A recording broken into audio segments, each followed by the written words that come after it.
The crosshairs settled on the woman's back as she stumbled through the undergrowth, blood seeping through her torn jacket. Three armed men closed in their boots, crushing dead leaves in the darkness. She had nowhere left to run until a shadow moved between the trees. The hunters didn't know they'd just entered the territory of Daniel Hayes, a single father who'd buried his Navy SEAL past along with his wedding ring. Tonight, that past was about to claw its way back to the surface. Stay with me to see how one man's quiet life explodes into chaos when the woman he saves brings war to his doorstep. Comment your city below. I'd love to know how far this story travels. The rain started at dusk, fat drops that turned the mountain roads of Cedar Hollow into rivers of mud. Daniel Hayes stood at his kitchen window, watching the storm roll across the pine-covered ridges while Sophie, his 8-year-old daughter, worked on her math homework at the table behind him. The pencil scratched against paper in a rhythm that had become the soundtrack to their quiet life. "Dad, what's 7 times 8? Sophie asked, her voice cutting through the drumming rain. "You know this one, sweetheart. Count it out." She groaned dramatically the way only 8-year-olds could manage. "But it's hard." "Hard things are worth doing." Daniel said the words automatic, borrowed from a different life when he'd said them to younger men preparing for war. He turned from the window, catching his reflection in the dark glass, a face that had aged beyond its 38 years' eyes, that held too many ghosts. The security company radio on the counter crackled to life. "Hayes, you there?" Daniel picked up the handset. "Go ahead, Mike." "Got a sensor trip on the north perimeter of the Brennan property. Probably just a deer, but the old man's paranoid about poachers. Can you swing by?" Daniel glanced at Sophie, who was now doodling in the margins of her homework. Mrs. Chen from next door could watch her for an hour. She always could. "Give me 20 minutes, he said into the radio. Sophie looked up, her brown eyes, her mother's eyes, already knowing. "You have to work. Just for a bit. Mrs. Chen will come over." "Can't I come with you?" "Not in this weather, baby girl." He kissed the top of her head, inhaling the scent of her strawberry shampoo. "Finish your homework. I'll be back before bedtime." 20 minutes later, Daniel drove his truck along the muddy access road that bordered the Brennan property, windshield wipers fighting a losing battle against the rain. The headlights swept across dark trees that seemed to press in from both sides. He'd driven this route 100 times since taking the security job 2 years ago, but tonight felt different. The air itself seemed charged electric with the kind of tension he hadn't felt since Kandahar. He pulled over near the sensor location and killed the engine. The rain hammered on the truck's roof as he grabbed his flashlight and stepped out into the storm. Water immediately soaked through his jacket, but he barely noticed. His attention had shifted to something his conscious mind hadn't yet processed, that sixth sense that had kept him alive through 3 tours. The forest was wrong. Too quiet beneath the rain. No small animals rustling. No nightbirds. Daniel moved into the trees, his footsteps silent despite the wet leaves. The flashlight remained off.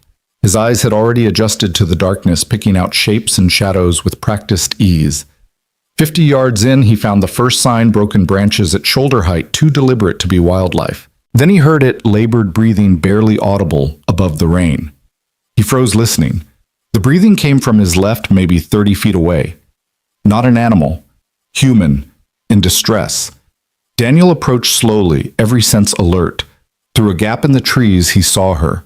The woman was pressed against a massive pine trunk, trying to make herself invisible. Her dark hair was matted with rain and what looked like blood. Her jacket was torn at the shoulder, revealing a gash that needed immediate attention. She clutched something against her chest, a waterproof bag held like her life depended on it. Daniel was about to announce himself when he heard them voices coming from the north. Multiple men moving with purpose but without stealth. Hunters who believed their prey was already cornered. "She went this way," a voice called out. "Blood trail leads straight through here." The woman's eyes went wide with terror. She pushed herself away from the tree, ready to run, but her legs gave out. She fell to her knees in the mud, a sob escaping her lips.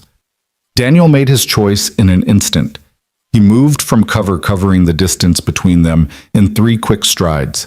Her head snapped up, mouth open to scream, but he pressed a finger to his lips. "If you want to live, do exactly as I say," he whispered. She stared at him, calculating her options in a heartbeat. Then she nodded.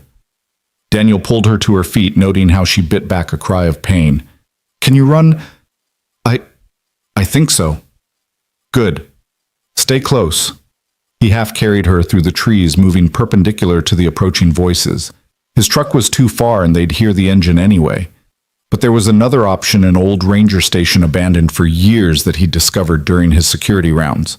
More importantly, it had something the hunters wouldn't expect. The voices grew louder behind them. Found more blood. She's close. The woman stumbled, and Daniel caught her before she fell. In one smooth motion, he lifted her into his arms and ran. She weighed maybe 120, light enough that he could maintain speed even through the undergrowth. She pressed her face against his chest, her body trembling from cold and fear. The ranger station materialized from the darkness, a small wooden structure that had seen better decades. Daniel kicked the door open and set the woman down inside. Her legs immediately buckled and she caught herself on a dusty table. Thank you, she gasped. Thank you, but they'll find us. They have thermal imaging night vision. Not down there they won't. Daniel pulled aside a moldy rug, revealing a trapdoor he'd discovered months ago. The station had been built over an old Cold War-era bomb shelter, one of dozens scattered through these mountains. Can you climb down a ladder? She nodded, though he could see the effort it cost her. What's your name? He asked as he helped her to the trapdoor. Elena Marquez. I'm Daniel. Now climb. She descended into darkness and Daniel followed, pulling the trapdoor shut above them. He felt along the wall until he found the battery-powered lantern he'd left here months ago, a habit from his old life. Always have a cache, always have an exit. The shelter was small, maybe 10 by 12 feet, with concrete walls that wept moisture, but it was invisible to thermal imaging, and the foot of concrete and earth above them would muffle any sound. Elena collapsed against the wall, the waterproof bag still clutched to her chest. In the lantern light, Daniel could see her more clearly. Mid-30s Hispanic features with the kind of athletic build that suggested she was used to taking care of herself. The gash on her shoulder was deep but clean. No arterial damage. I need to look at that wound, he said. She nodded, exhausted. Daniel found the first aid kit he'd stashed here, another old habit, and went to work. She hissed as he cleaned the cut but didn't pull away. This needs stitches, he said. Are you a doctor? No, but I've had practice. Above them, footsteps thundered across the wooden floor. Elena tensed, but Daniel remained calm, continuing to work on her shoulder. Voices filtered down, muffled but audible. Building's empty, Marcus. Marcus. Daniel filed the name away. She didn't just vanish, another voice said, deeper, authoritative. This had to be Marcus. Check again. We've been through it twice. Maybe she doubled back. A long pause, then spread out. She's wounded, scared, and alone. She won't get far. The footsteps moved away, but Daniel knew they wouldn't go far. These men were professionals. He could tell by how they moved, how they communicated. They'd establish a perimeter wait for dawn. They'll be back, Elena whispered. Let them come. Daniel finished bandaging her shoulder. Tell me who they are. She was quiet for so long he thought she wouldn't answer. Then, private military contractors, Blackstone Solutions. Daniel's hands stilled. He knew that name, knew their reputation. They did the dirty work that governments couldn't officially sanction. Why are they after you? Elena looked at the waterproof bag in her lap. I have something they want. Something they'll kill for. What is it? She met his eyes, and he saw a flash of steel beneath the exhaustion. Proof that they murdered my father, among other things. Daniel sat back on his heels. He'd wanted a quiet life, a safe place to raise Sophie after everything that had happened. But looking at this woman wounded, hunted, but unbroken, he knew that life had just ended. My daughter, he said suddenly. I need to call. No. Elena grabbed his wrist. They'll be monitoring all cell signals in the area. Any call you make will lead them right to whoever you're calling. The words hit him like a physical blow. Sophie was at home with Mrs. Chen unprotected. If these men were as thorough as they seemed, I have to go, he said, standing. You can't. They'll kill you the moment you step outside. They can try. Elena struggled to her feet. You don't understand. These aren't ordinary mercenaries. They're ex-special forces Delta SEALs. Good, Daniel said quietly. Then it'll be a fair fight. Something in his tone made her step back. For the first time since he'd found her, she really looked at him, saw the scars on his hands, the way he moved with economical precision, the absolute lack of fear in his eyes. "Who are you?" she whispered. "Someone who made a promise to keep his daughter safe." He moved to the ladder. "Stay here. Don't come out no matter what you hear." "Wait." She pulled something from the waterproof bag, a photograph. "This was my father, Captain Miguel Marquez, Navy Intelligence." Daniel took the photo, and the world tilted. He knew that face had served with him on a classified operation in Syria 8 years ago. Miguel had been a good man, one of the few intelligence officers the teams actually trusted. "When did he die?" Daniel asked, his voice rough. 6 months ago. They said it was a training accident. It wasn't. Elena's eyes widened.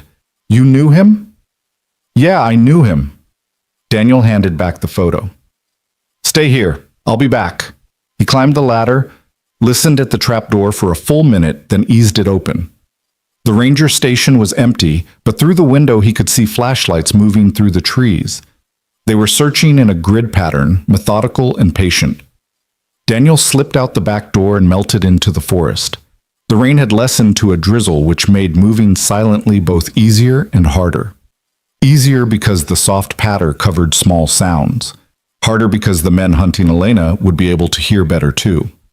He counted 4 lights, which meant at least 4 men, but there would be others probably stationed on the roads watching for vehicles. They'd have night vision, body armor, automatic weapons, all the advantages, except one. They didn't know he was here. Daniel circled wide, moving through the forest like a ghost. His feet found silent paths between leaves and twigs, his body flowing around obstacles rather than pushing through them. It took him 15 minutes to work his way behind the nearest searcher. The man was good, maintaining proper spacing from his teammates, checking his 6 regularly, but he was focused on finding a wounded woman, not expecting a hunter to become prey. Daniel struck from behind his arm, snaking around the man's throat in a blood choke. The man had a fraction of a second to tense before his brain shut down from lack of oxygen. Daniel lowered him silently to the ground, zip-tied his hands and feet with the man's own restraints, and gagged him with tactical tape from the man's vest. 1 down. He took the man's radio earpiece and night vision goggles. The chatter in his ear was professional disciplined. "Sector 3 clear, moving to 4. Copy. Sector 2 clear. Maintain spacing. She's here somewhere." Daniel keyed the radio. "Sector 5 clear." He'd mimicked the unconscious man's slight Texas drawl perfectly, another skill from another life. "Roger that, Thompson." Thompson. Now he had a name to go with the unconscious face. Daniel moved toward the next searcher, but something made him freeze. A new voice on the radio, one that made his blood run cold.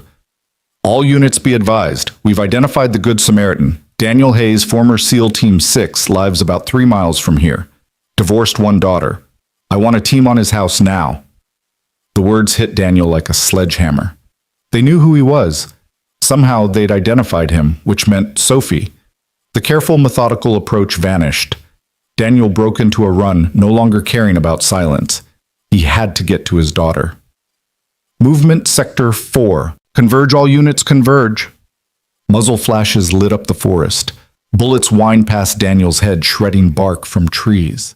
He zigzagged, using the trees as cover, returning fire with Thompson's weapon. The night vision goggles turned the forest into a green-tinged hellscape of shadows and light. He's got NVGs switched to white light. Tactical lights blazed to life, destroying his night vision advantage. Daniel ripped off the goggles and kept running. His truck was just ahead. The windshield exploded as bullets tore through it. Daniel dove and rolled, coming up behind the engine block. They had him pinned. "Daniel Hayes." The voice belonged to Marcus. He recognized it from the ranger station. "We have no quarrel with you. Give us the woman and you can walk away." Daniel checked Thompson's weapon, half a magazine left. Not enough. "I've got a better idea," he called back. "You walk away and I won't have to kill you all." Marcus laughed. "You're outnumbered and outgunned, Hayes. Don't be stupid." "Wouldn't be the first time." Daniel pulled the truck's emergency kit from behind the seat. road flares, jumper cables, and perfect a can of Fix-A-Flat. He shot 3 holes in the can, then lit a road flare and threw both toward the tree line. The Fix-A-Flat exploded in a ball of flame, not dangerous, but bright and loud. Daniel used the distraction to sprint in the opposite direction back toward the ranger station. If he could get to his hidden dirt bike. Pain exploded through his left shoulder as a bullet found its mark. Daniel stumbled but kept running. Blood soaked his shirt, but he'd had worse. The ranger station came into view. He burst through the door and dropped through the trap door without using the ladder. Elena jumped, raising a pistol she'd found somewhere. "It's me," Daniel gasped. "We have to go, now." She saw the blood and paled. "You're shot." "I've been shot before." "Can you ride a motorcycle?" "Yes, but..." "Then move." He grabbed the go bag he'd hidden here, cash, fake IDs, weapons, all the paranoid preparations of a man who'd made too many enemies. They climbed out of the shelter as footsteps pounded toward the station. "Back door," Daniel hissed. They slipped out as the front door crashed open. The dirt bike was hidden under a camo tarp 50 yards into the forest. Daniel ripped the tarp away and kick-started the engine. Elena climbed on behind him, pressing the waterproof bag between their bodies. "Hold on!" The bike roared to life, and Daniel twisted the throttle. They shot through the forest branches, whipping at their faces. Behind them, shouts and gunfire erupted. Daniel knew these woods had memorized every trail, every shortcut. The bike flew over a fallen log, landed hard, and kept going. They burst onto a fire road, and Daniel turned hard, the back wheel sliding in the mud. Elena's arms tightened around his waist as they accelerated. The main road was just ahead. A black SUV roared out of nowhere, trying to ram them. Daniel turned at the last second, the SUV's mirror clipping his shoulder. Pain flared from his bullet wound, but he held on. They shot past the SUV, which tried to turn but slid in the mud. 5 minutes later, they were on the main road racing toward town. Daniel's mind calculated rapidly. They'd have teams at his house, probably at the police station too. But there was one place they might not expect: the old Methodist church on the edge of town. It had been abandoned for years, but Daniel had played there as a kid, knew all its hiding spots. He turned off the main road onto a gravel path that led to the church. The bike's headlight illuminated the weathered wooden structure, its steeple tilting at a dangerous angle. Daniel killed the engine and half fell off the bike. Elena caught him before he hit the ground. "We need to stop that bleeding," she said. "Inside first." The church door hung on one hinge. They pushed inside, Elena supporting more of Daniel's weight with each step. The interior was a maze of overturned pews and scattered hymn books, lit by moonlight streaming through broken windows. Daniel led them to the basement door, hidden behind what had once been the altar. The basement was dry, windowless, and most importantly had a tunnel that led to the old parsonage next door, a leftover from Prohibition, when the church had been a stop on the bootlegger's route. Once they were safely in the basement, Elena helped Daniel sit against the wall. She found an old tablecloth and tore it into strips. "This is going to hurt," she warned. "Just do it." She packed the wound and wrapped it tight. Daniel gritted his teeth but made no sound. When she was done, he was pale but steady. "We can't stay here long," he said. "I need to get to my daughter. They'll be watching your house." "I know. That's why we're not going to my house." He pulled out a burner phone from his go bag, one that had never been turned on completely clean. "There's someone I trust, someone they won't expect." He dialed a number from memory. It rang once, twice. "Hello?" The voice was gruff, irritated at being woken. "Tom, it's Daniel. I need you to listen very carefully." Tom Brennan, the paranoid millionaire whose property Daniel patrolled, former Marine Vietnam vet, and the only person in Cedar Hollow who knew even part of Daniel's real history. "Daniel, what's wrong?" "I need you to get Sophie, Mrs. Chen's house. Bring them both to your panic room. Do it now. Don't ask questions." There was a pause then. "How many?" "Once a Marine, always a Marine." Tom was asking about the threat. "At least 6, probably more, professional contractors. Equipment. Full tactical." "Roger that. Moving now. What about you?" "I'll be there when I can. Tom, if anyone else shows up claiming to be me, they'll leave in pieces. Go dark, brother. I've got your 6.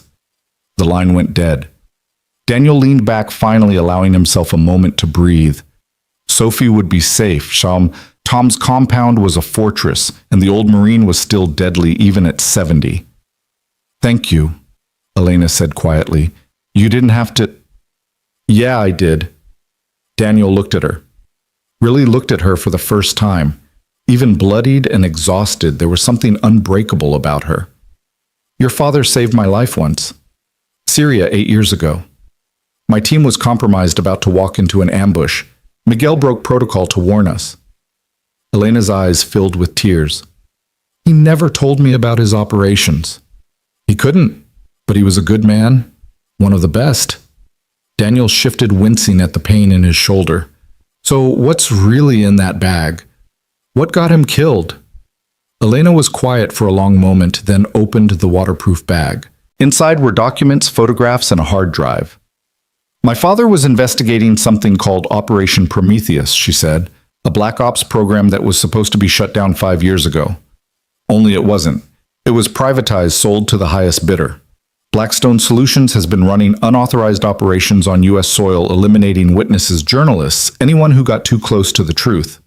She pulled out a photograph and handed it to Daniel. His blood ran cold.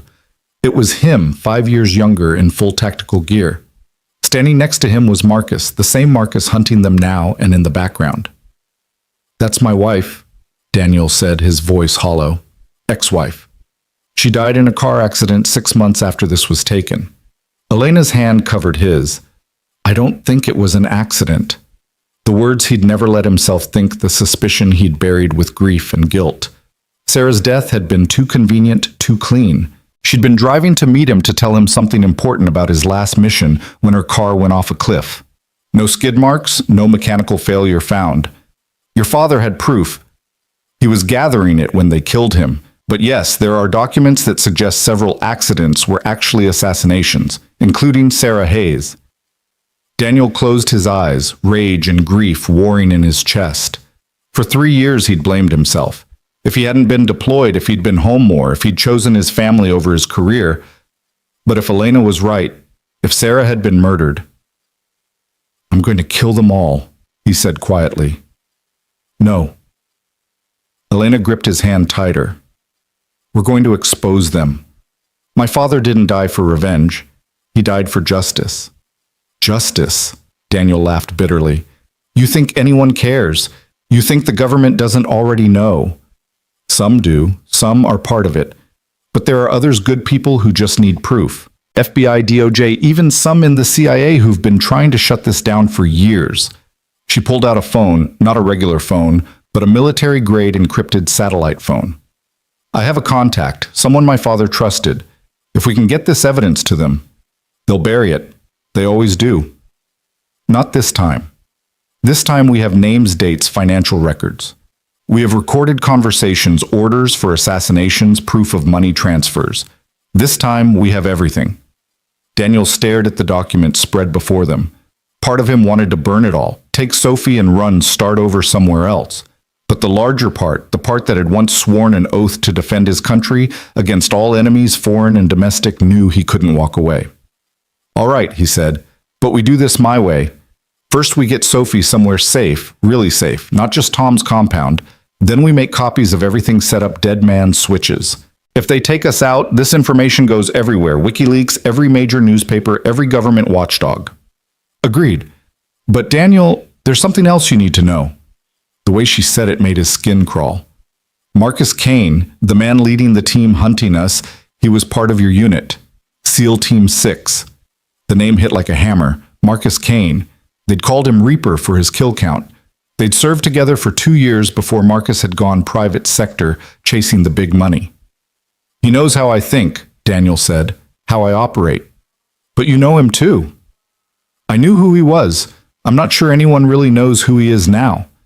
Daniel struggled to his feet. We need to move. They'll expand their search grid, and this is too obvious a hiding spot. Can you ride? I can do whatever I need to do.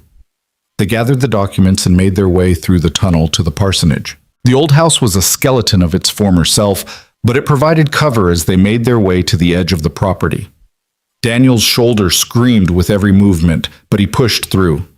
He'd operated with worse injuries. The mission came first always. There, Elena pointed to a truck parked on the street, one of those anonymous work vehicles that no one looked at twice. Too convenient, Daniel said. Could be surveillance. But as they watched, a drunk stumbled out of a nearby bar and climbed into the truck, fumbling with his keys. Daniel made a decision. Stay here. He approached the truck as the drunk finally got the key in the ignition. Daniel knocked on the window. The man rolled it down, squinting. Yeah. You've had too much to drink, friend. How about I call you a cab? Mind your own. Daniel's hand shot through the window, pressing a pressure point that dropped the man into unconsciousness. He opened the door, caught the man before he fell, and positioned him in the passenger seat. To anyone watching, it would look like he'd passed out.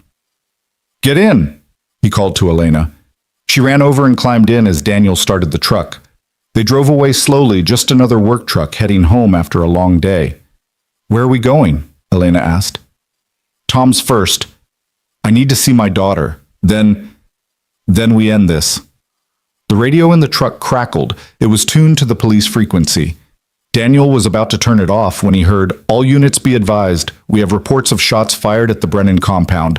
Multiple casualties reported." Daniel's foot slammed on the accelerator. The truck surged forward, engine roaring. They found them, Elena said. No, Tom would never let them take him alive, and they couldn't breach his defenses without...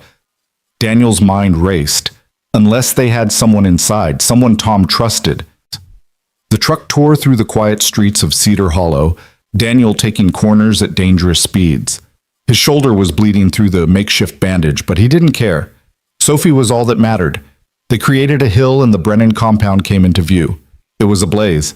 The main house was engulfed in flames, black smoke billowing into the night sky. Fire trucks were just arriving, but Daniel could see bodies on the lawn, Tom's security guards. No, Daniel breathed. He brought the truck to a screeching halt and jumped out running toward the inferno. Elena followed, shouting his name, but he couldn't hear her over the roaring in his ears. A firefighter tried to stop him. Daniel dropped him with a single punch and kept going. The heat was overwhelming, but he pushed forward, screaming Sophie's name.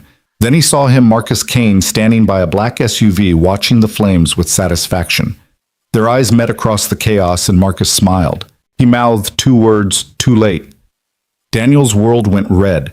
He charged toward Marcus, but strong arms caught him from behind. Police officers, firefighters, all trying to restrain him. "Sir, you can't—" "My daughter is in there," Daniel roared, throwing men off like they weighed nothing. "Sophie. Oh." Then he heard it, a small voice calling from behind him. "Daddy!" Daniel spun around. There, standing next to Tom Brennan's ancient pickup truck, was Sophie. Dirty, scared, but alive. Mrs. Chen stood next to her, both of them wrapped in emergency blankets. Daniel ran to them, falling to his knees and pulling Sophie into his arms. She buried her face in his chest, sobbing. "I was so scared," she whispered. "The bad men came, but Mr. Tom, he got us out through a tunnel. He went back for his dogs, and then the house exploded." Daniel looked over at the burning compound. Tom Brennan, paranoid old Marine, had saved his daughter's life at the cost of his own. "Listen to me, baby," Daniel said, pulling back to look at Sophie's face. "I need you to be very brave. We have to go away for a while." "Are we running from the bad men?" "No, sweetheart. We're going to stop them." Elena appeared beside them. "Daniel, we have to move. Now!" Sirens wailed as more police arrived. In minutes, this place would be locked down, and Marcus had enough connections to control the narrative. They'd be painted as suspects, not victims. Daniel stood, lifting Sophie into his arms. "Mrs. Chen, do you have family somewhere else?" The elderly woman nodded. "My sister, San Francisco." "Go to her, tonight. Don't pack, don't go home first. Elena, give her 5,000 from the bag." Elena didn't hesitate, pulling cash from the go bag and pressing it into Mrs. Chen's hands. "Thank you," Daniel told the old woman, "for everything." She touched Sophie's face gently. "You keep her safe. With my life." They ran to the stolen truck, Daniel buckling Sophie into the back seat. As they drove away, he could see Marcus in the rearview mirror standing like a dark sentinel against the flames. This wasn't over. It was just beginning. "Where are we going?" Elena asked. Daniel thought of all the safe houses he'd set up over the years, all the contingency plans he'd never thought he'd need. But there was only one place Marcus wouldn't expect, one place that might give them the time they needed. North, he said. There's an old cabin in the mountains completely off the grid. We can regroup there, make our plan. And then Daniel met Elena's eyes, and she saw the predator that lived beneath the suburban father exterior. Then we hunt. Sophie had fallen asleep in the back seat, exhausted by terror and adrenaline. Daniel drove through the night, taking back roads and Forest Service tracks that didn't appear on any GPS. His shoulder throbbed with each turn of the wheel, but he pushed through the pain. Elena worked beside him, using the satellite phone to send encrypted copies of the documents to multiple secure servers. Insurance in case the worst happened. "Tell me about Marcus," she said quietly. "If we're going to beat him, I need to understand him." Daniel was quiet for a long moment, remembering. Marcus was the best operator I ever served with. Ruthless, brilliant, absolutely without fear. But there was something else, something broken inside him. He didn't just excel at violence, he loved it. Why did he leave the teams? Officially, he was offered a better opportunity in the private sector. Unofficially, command was getting uncomfortable with his methods. There were rumors about what happened to prisoners in his custody, about operations that went sideways because Marcus decided to send a message instead of following orders. And now he's doing the same thing for Blackstone. No, now he's doing it for himself. Blackstone is just the latest employer. Marcus goes where the money is, where he can do what he does best without restrictions. The truck climbed higher into the mountains, the roads becoming rougher, more primitive. Finally, Daniel turned onto a track that was barely visible in the darkness. "From here we walk," he said. They woke Sophie gently, and Daniel carried her on his back despite his wounded shoulder. Elena carried the bags, following Daniel through the dark forest. After 20 minutes of hiking, a small cabin materialized from the shadows.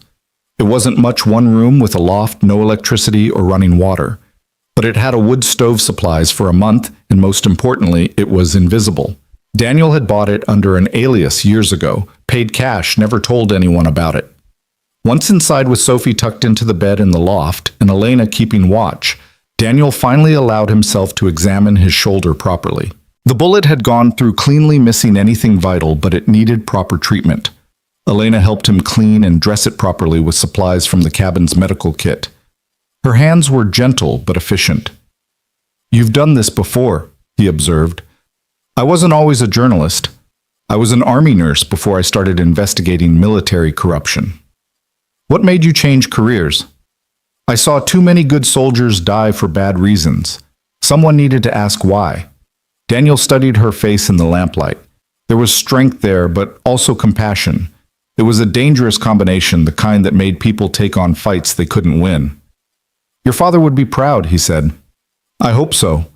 She finished taping the bandage. "Daniel, I need to ask you something. The operation you were on with my father, Operation Prometheus, what really happened?" Daniel leaned back, memories flooding back. "We were told it was a capture/kill mission. High-value target in Syria, someone selling chemical weapons to terrorists. But when we got there," he shook his head, "it was a family, parents, 3 kids. Your father tried to abort the mission, said the intelligence was wrong, but Marcus followed the original orders. He killed them. All of them. Said dead witnesses couldn't contradict the official story." Elena's face paled. "And my father reported it up the chain. There was an investigation, supposedly, but nothing happened to Marcus. He left the team 6 months later with full honors and a lucrative contract with Blackstone. And my father kept investigating. Until they killed him for it." They sat in silence for a moment, the weight of the truth heavy between them. "We're going to stop them," Elena said finally. "All of them. It won't bring back the dead." "No, but it might save the living." Daniel looked up at the loft where Sophie slept. His daughter, innocent of all this violence and corruption. She deserved a world where men like Marcus Kane couldn't operate with impunity. "All right," he said. "Tomorrow we start planning. We'll need resources, allies, and a way to get this information to someone who can actually do something with it. I have contacts." A sound outside made them both freeze. Footsteps on leaves, trying to be quiet, but not quite succeeding.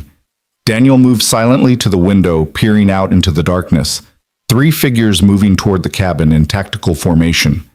"They found us," he whispered. "Get Sophie. Back door. Now." Elena moved toward the ladder, but it was too late. The front door exploded inward and men in tactical gear stormed in. Daniel reacted instantly, grabbing the nearest attacker and using him as a shield as the others opened fire. The cabin filled with the deafening sound of automatic weapons. Daniel threw the man he was holding into the others and dove for his rifle. He came up firing, dropping one attacker with a double tap to the chest. The man's body armor absorbed the rounds, but the impact knocked him down. Elena had grabbed a pistol and was returning fire from the loft, keeping the attackers' heads down while shielding Sophie with her body. "Go!" Daniel shouted. "Window." She didn't hesitate. Elena grabbed Sophie and jumped through the loft window, a 15-foot drop to the ground below. Daniel heard them hit and keep running. He laid down covering fire and followed, diving through the main floor window as bullets shredded the wall where he'd been standing. He hit the ground hard, his wounded shoulder screaming, but rolled to his feet and ran. "Daddy!" Sophie's terrified voice cut through the darkness. Daniel found them 20 yards into the forest, Elena trying to carry Sophie while limping badly. She'd injured her ankle in the fall. "Here!" He scooped Sophie up with his good arm. "This way." They ran deeper into the forest, the sounds of pursuit close behind. Daniel knew these woods had walked them 100 times, but their pursuers had night vision and were gaining ground. Then he remembered the old mine shaft abandoned for 50 years. It was dangerous, unstable, but it might be their only chance. "Trust me," he told Elena, and led them to what looked like solid ground covered in leaves. "Jump when I do," he said, and then stepped into nothing. They fell 8 feet into darkness, landing in a pile of decades-old mining debris. Sophie cried out, but Daniel covered her mouth gently. "Shh, baby, we have to be quiet." Above them, footsteps approached. Daniel could see flashlight beams dancing across the opening. "They came this way," a voice said. "Track's clear. Check the perimeter. They couldn't have gone far." The footsteps moved away, but Daniel knew they'd be back.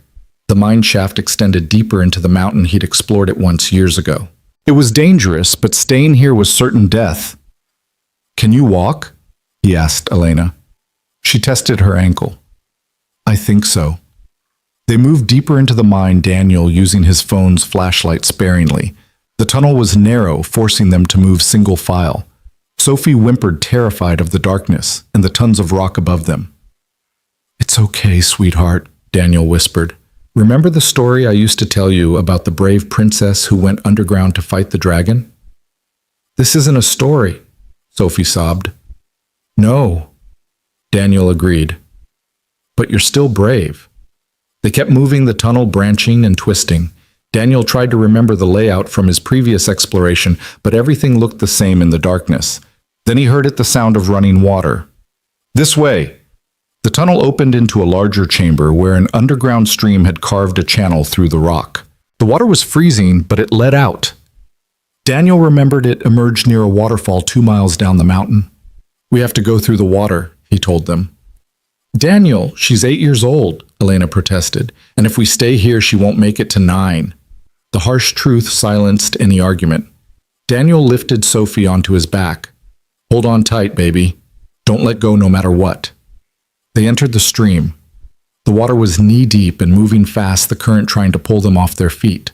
The cold was shocking, like thousands of needles piercing their skin. Sophie gasped, but didn't cry out. They waded through the darkness, the stream gradually deepening. Soon it was up to Daniel's chest, and he had to hold Sophie higher to keep her head above water.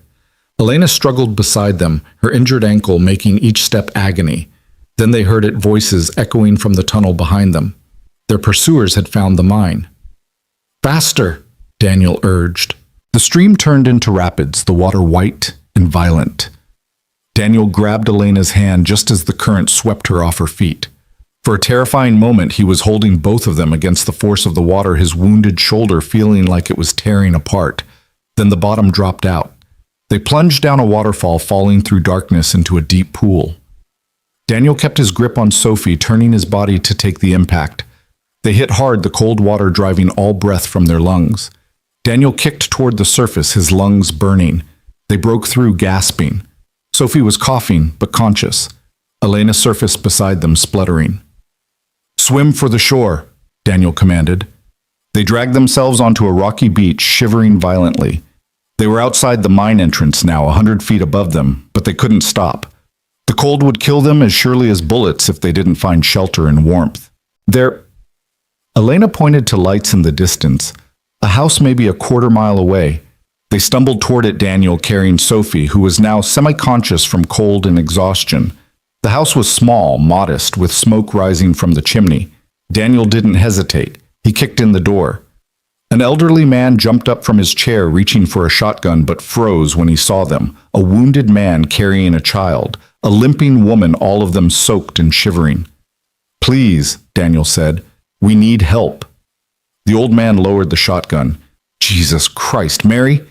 Get blankets and the medical kit." An elderly woman appeared, took one look at them, and immediately went into caretaker mode. Within minutes, they were wrapped in blankets by the fire, hot soup pressed into their hands. "Should I call an ambulance?" the old man asked. "No," Daniel and Elena said simultaneously. The old man studied them more carefully. "You're that family from the news. The ones they're saying started the fire at the Brennan place." "We didn't," Elena started. "I know," the old man interrupted. "Tom Brennan was my friend for 40 years. He called me tonight, told me if anyone showed up looking like they'd been through hell, I was to help them." He pulled out a set of keys. His backup plan. "There's a truck in my barn supplies in the bed. He said you'd know where to go." Daniel closed his eyes, gratitude and grief warring in his chest. Even in death, Tom was watching his six. "Thank you," he managed. "Don't thank me. Just stop whoever did this to Tom." They changed into dry clothes the couple provided. Daniel's shoulder was properly treated, and Sophie was bundled into multiple layers. The old man's wife made them take food water and a thermos of hot coffee. "Where will you go?" she asked. "Better you don't know," Daniel replied. The truck was old but solid, with a full tank and supplies for a long journey. As they drove away, Daniel saw the old couple standing in their doorway watching them go. Good people who'd risked everything to help strangers. "Where did Tom mean for us to go?" Elena asked. Daniel smiled grimly. "He had a brother in Montana, former CIA. If anyone can help us get this information to the right people, it's him." "That's a long drive." 15 hours if we push it, but first we need to make a stop." "Where?" "My storage unit. There are things there we'll need." They drove through the rest of the night, Sophie sleeping fitfully in the back. As dawn broke, they pulled into a storage facility on the outskirts of a small town 50 miles from Cedar Hollow. Daniel punched in the code, and the gate opened. Unit 47 was in the back, away from cameras. Inside was his past weapons, communications, equipment cache, in multiple currencies and documents he'd hoped never to need again. "My God," Elena breathed. "You were preparing for war." "I was preparing to disappear," Daniel corrected. "But war will do." He loaded specific items into duffel bags, encrypted satellite phones, night vision equipment, body armor that would fit Elena, and weapons. Lots of weapons. "Is all this legal?" Elena asked. "Does it matter anymore?" She had no answer to that. As they loaded the truck, Daniel's tactical phone, one that only 3 people in the world had the number for, buzzed. He looked at the message, and his blood ran cold. "Hello, brother," it read. "Nice disappearing act at the mine, but you can't run forever. I have something you want. You have something I need. Let's make a deal." M. Attached was a video. Daniel opened it with trembling hands. It was Tom Brennan, bloodied but alive, tied to a chair. "He's alive," Daniel breathed. Tom looked into the camera and spoke, his voice rough but unbroken.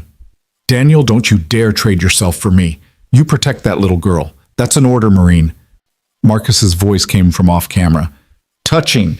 But here's the thing, Daniel. I know you. You won't let him die. Storage Unit 47 wasn't it. You have 10 minutes before I start removing pieces of your friend." Daniel looked around. They'd been tracked. Probably had been since they left the mine. This had all been orchestrated to get them here. Get in the truck, he told Elena. Take Sophie and go. No, we're not splitting up. This is my fight. This became our fight the moment they killed my father.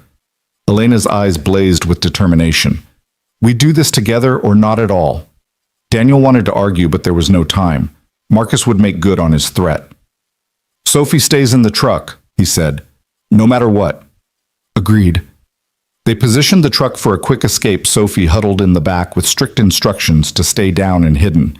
Daniel and Elena took defensive positions behind concrete barriers. They didn't have long to wait. 3 SUVs roared into the storage facility surrounding them. Men in tactical gear deployed with military precision. And then Marcus Kane stepped out. He hadn't changed much in 5 years, same cold eyes, same predator's grace. He was holding a tablet showing Tom still alive, but clearly in pain. Daniel, Marcus called out, it's been too long. Not long enough, Marcus laughed. Come now, is that any way to greet an old teammate? We bled together, brother. We're not brothers, we never were. No, Marcus agreed. I was always better. That's why they chose me for Prometheus. You were too soft, too bound by rules and conscience. Those weren't rules. They were principles. Principles. Marcus spat the word. Your principles got Sarah killed. The words hit like a physical blow. Daniel's finger tightened on his trigger. Oh, you didn't know, Marcus continued. She was going to expose the program. Somehow, she'd gotten access to classified files. We gave her a chance to walk away, but she was just like you, too principled, so we had to remove her from the equation. Daniel stood up from cover, his rifle aimed at Marcus's head. Every man in the facility raised their weapons in response. There it is, Marcus said softly. There's the killer I trained with, the one who could put a bullet through a man's eye at 1,000 yards and sleep like a baby that night. I'm going to kill you, Daniel said quietly. Eventually, but not today. Today you're going to give me the evidence the woman has, and I'm going to let you walk away. You can take your daughter and disappear. New identities, new life far from all this. And Tom made his choice when he helped you, but I'm feeling generous. The evidence for both your lives. Elena stepped out from her cover, the waterproof bag in her hands. You want this? Marcus's eyes gleamed. Very much. Then come get it. She pulled out a lighter and held it to the bag. One step closer and it all burns. You're bluffing. That's your father's legacy. My father's legacy is standing up to men like you. The flame danced closer to the bag. So here's our counteroffer. You release Tom, you and your men leave, and we all walk away. Otherwise, everything burns, and you explain to your employers how you lost the evidence. Marcus considered this, then smiled. You know what? You're right. He raised his tablet and pressed something. On the screen, Tom Brennan jerked once, then went still. A red hole appeared in his forehead. No, Daniel roared. Now you have nothing to bargain with, Marcus said calmly. And I'm done playing games. What happened next occurred in slow motion and lightning speed simultaneously. Daniel fired his bullet, catching the man next to Marcus in the throat. Elena threw the bag not at Marcus, but high into the air and dove for cover. The facility erupted in gunfire. Daniel moved like water, like death itself. He flowed between vehicles using angles and cover, picking off targets with mechanical precision. This wasn't the suburban father anymore. This was the warrior, the predator, the angel of death he'd once been. Elena fought beside him, not with his skill, but with desperate courage. She wounded 2 men, kept others pinned down, bought Daniel the time he needed. Bodies fell. Blood painted the concrete, and through it all Marcus stood untouched, watching with something like pride. That's it, he called out over the gunfire. That's the Daniel I remember, the one who killed 17 men in Ramadi with nothing but a knife and rage. Daniel emerged from behind an SUV, his rifle empty. Marcus faced him, also out of ammunition. They stood 20 feet apart, surrounded by the dead and dying. Just you and me now, Marcus said, dropping his empty weapon, the way it should have been years ago. They moved simultaneously, meeting in a clash of fists and fury. Marcus was skilled, brutal, going for killing blows with every strike. But Daniel had something Marcus didn't, something to protect, someone to fight for. The battle raged across the storage facility. They used everything as weapons, pipes, chains, broken glass. Both men bled from dozens of wounds, but neither would yield. Finally, Daniel managed to get Marcus in a chokehold. He squeezed with all his remaining strength, feeling Marcus struggle, then gradually weaken. "Do it," Marcus gasped. "Kill me. Become me." Daniel wanted to. God, how he wanted to. But then he heard Sophie crying in the truck, heard Elena calling his name, and he knew. Killing Marcus would be easy. Living with Sophie being the father she deserved, that was hard. He released Marcus, who collapsed gasping to the ground. "You're done," Daniel said. "The evidence is already uploaded to a dozen servers. In 1 hour, every major news outlet and law enforcement agency gets copies unless Elena makes a call. You run now, maybe you get away. Maybe you find a non-extradition country to hide in. But your war is over." Marcus laughed, blood running from his mouth. "You think you've won? You have no idea how deep this goes, how many people are involved. You've won a battle, not the war. Then we'll fight the war, but you won't be part of it." Daniel turned his back on Marcus and walked toward Elena and Sophie. It was the hardest thing he'd ever done, showing mercy to the man who'd killed Sarah, who'd killed Tom. But it was also the most important. He wasn't going to become Marcus Kane. The knife entered his back just below the shoulder blade. Daniel gasped, stumbling forward. He heard Elena scream, heard Sophie cry out, "Daddy!" But all he could focus on was Marcus's voice in his ear. "You always were too soft." Daniel spun the knife still in his back and struck Marcus's throat with the edge of his hand. It was a killing blow delivered with precision. Marcus's eyes widened in surprise, then acceptance. He fell to his knees, then forward, and moved no more. Daniel collapsed beside him, his vision darkening. Elena was there, pressing something against the wound, shouting for him to stay with her.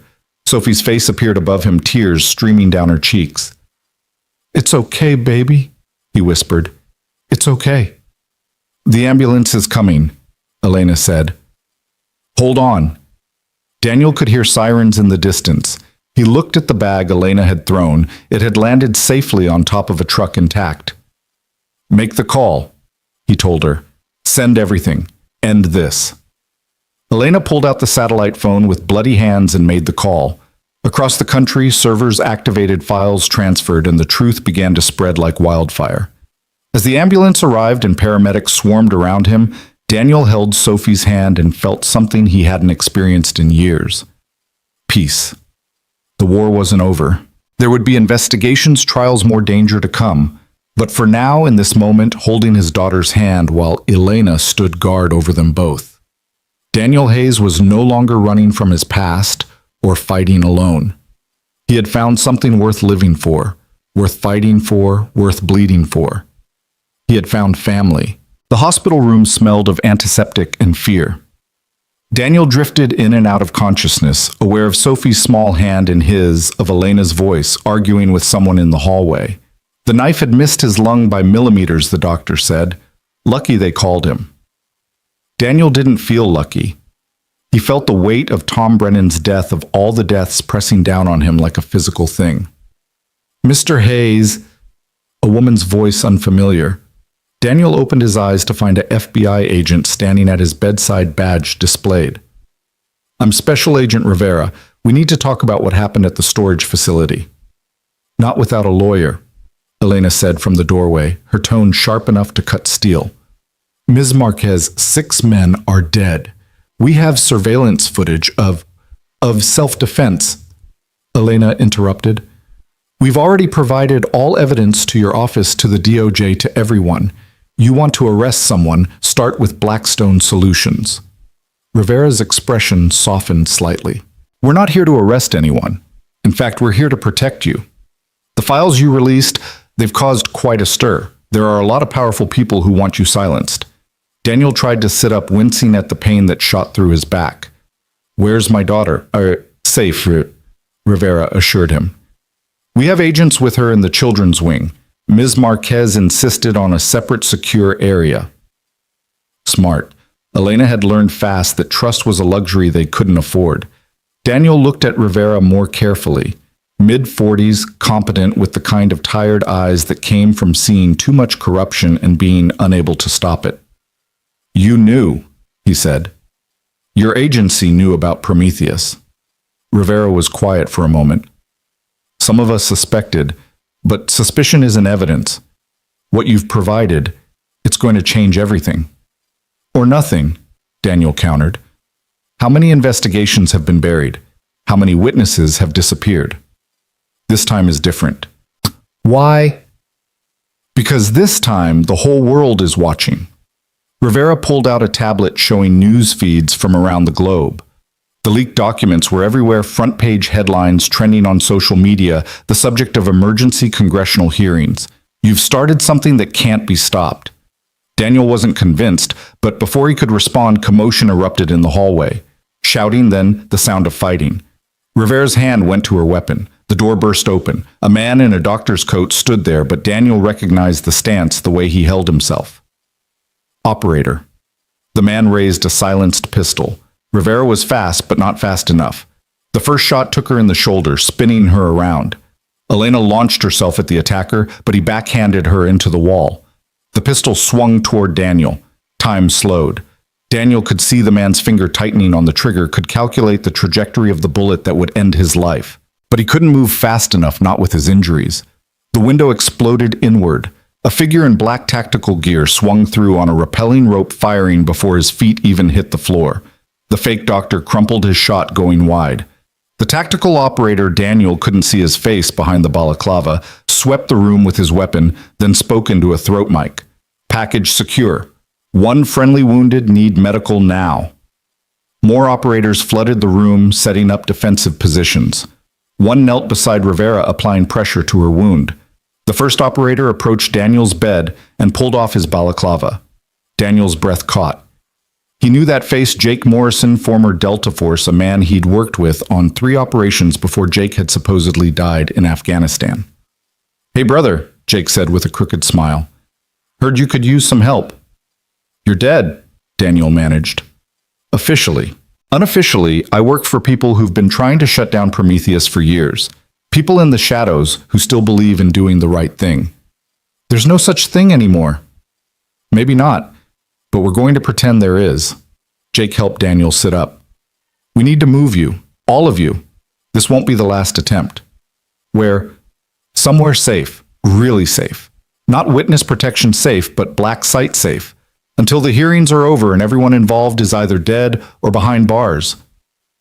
Daniel looked at Elena, who was holding a compress to a cut on her forehead. She nodded. They didn't have a choice. The move happened fast. Sophie was brought in clinging to Daniel despite his injuries. They were loaded into an armored vehicle that had somehow appeared in the hospital's parking garage. The convoy that formed around them was impressive: multiple vehicles, air support, the works. Your guardian angel has deep pockets, Elena observed. Jake, sitting across from them, shrugged. Let's just say there are people in high places who are very interested in seeing justice done. People who've been waiting for someone like you to provide the ammunition they needed. And what do they want in return? Daniel asked. Nothing was free, especially protection like this. Testimony, full disclosure. Everything you know about Prometheus, about Blackstone, about Marcus Kane's operations. Marcus is dead. Marcus Kane was middle management, Jake said. This goes all the way to the top. Defense contractors, senators, even some people in the intelligence community. Your evidence started the fire, but testimony will fan the flames. The convoy wound through the mountains for hours, finally arriving at what looked like an abandoned ski resort. But Daniel could see the subtle signs, hidden cameras, reinforced structures, fields of fire carefully mapped. This was a fortress disguised as ruins. Inside it was anything but abandoned. State-of-the-art security, comfortable living quarters, even a playground for Sophie. Other people were there too, witnesses Daniel realized. Others who'd crossed Blackstone or similar organizations and lived to tell about it. Welcome to Sanctuary, Jake said. You'll be safe here until it's time to testify. When? Elena asked. 3 weeks. Congressional hearing, closed session at first, then public. The whole world will be watching. 3 weeks. Daniel could hardly imagine being still that long, but Sophie needed stability, needed to feel safe. He watched her explore the playground, already making friends with another child whose parents were presumably also in hiding. "She's resilient," Elena said, following his gaze. "Like her father." "She shouldn't have to be." Elena touched his arm gently. "But she is. And that's what's going to get her through this." The days at Sanctuary fell into a routine. Daniel's wound healed slowly, too slowly for his liking. He spent hours being debriefed by federal prosecutors, walking them through every detail of his service, every mission that connected to Prometheus.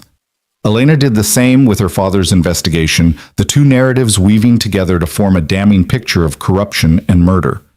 Sophie adapted as children do with remarkable resilience. She attended classes with the other children, protected and taught by security-cleared teachers. At night, she still had nightmares, still called out for Daniel, but less frequently as the days passed. It was during the second week that Elena found Daniel on the observation deck, watching the sunrise over the mountains. "Couldn't sleep?" she asked. "Haven't been able to properly sleep in years." She stood beside him close enough that he could feel her warmth in the cold morning air. "What are you going to do when this is over?" "Assuming we survive it." "Assuming that." Daniel was quiet for a long moment. "I used to think I'd take Sophie somewhere remote, maybe Alaska or Montana. Somewhere we could disappear, but now—" He looked at Elena. "Running isn't living. Sophie deserves better than a father who's always looking over his shoulder." "So what's the alternative?" "Fight. Not with guns, but with truth. Make sure what happened to Tom, to Sarah, to your father, make sure it means something." Elena stepped closer, and Daniel found his arm going around her shoulders, natural as breathing. They'd been through hell together, saved each other's lives, and somewhere in the chaos, something had grown between them. "My father would have liked you," she said softly. "I'm not sure about that. I was part of the system he was fighting against." "No, you were a soldier. You followed orders until those orders went against everything you believed in. Then you stood up. That takes more courage than blindly following or blindly rebelling." Before Daniel could respond, Jake appeared on the deck. His expression was grim. "We have a problem," he said. "Someone leaked the location of the hearings. Blackstone's moving assets into position." "How many?" Daniel asked, already shifting into tactical mode. "Our intelligence suggests at least 3 teams. They're not going to let you testify." "So we changed the location." "It's not that simple. This is a congressional hearing. The location was set months ago. Security's already in place." "Then increase it." Jake shook his head. "You don't understand. Some of the security is theirs. We don't know who we can trust." Daniel felt the familiar weight of incoming disaster. They'd been naive to think Blackstone would simply let them testify that the rule of law still meant something to these people. "What are our options?" Elena asked.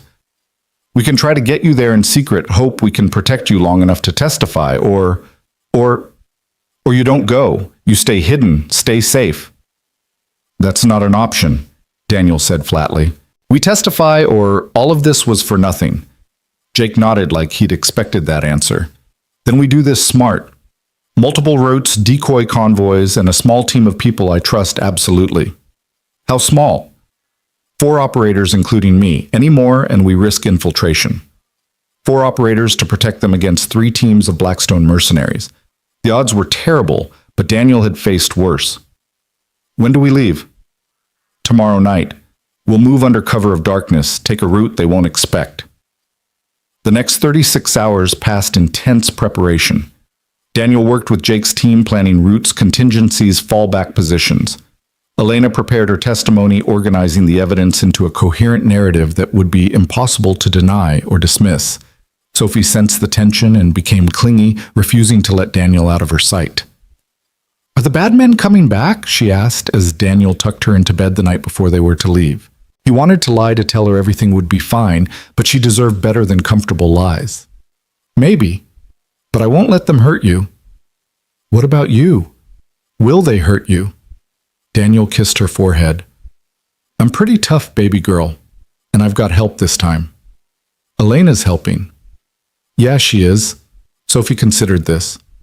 "I like her. She's nice, and she makes you smile." "Does she?" "You don't smile much, Daddy, but when she's around you do." Out of the mouths of babes. Daniel hadn't realized it was so obvious, but Sophie was right. Despite everything, despite the danger and death that surrounded them, Elena made him remember what it felt like to hope. The morning of their departure dawned gray and cold, with snow beginning to fall. Perfect weather for what they had planned, the snow would provide cover and make aerial surveillance difficult. The convoy formed in the underground garage, 3 identical SUVs, all armored, all with tinted windows. Daniel, Elena, and Sophie would be in one, but even Jake's team wouldn't know which one until the last moment. "Remember," Jake said during the final briefing, "if we're hit, you don't stop. You don't try to help. You get to the safe house and wait for extraction. Clear." "Clear," Daniel confirmed, though he knew he'd never leave Jake or his team behind if it came to that.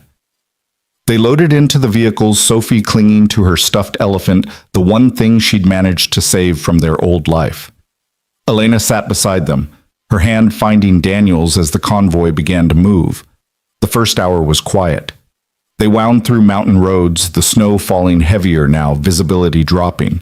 Jake's voice came through the radio, periodically checking in, confirming route changes. They were descending toward the interstate when it happened. The lead vehicle exploded, flipping through the air in a ball of fire. IED Daniel's mind cataloged automatically. The convoy scattered, training taking over.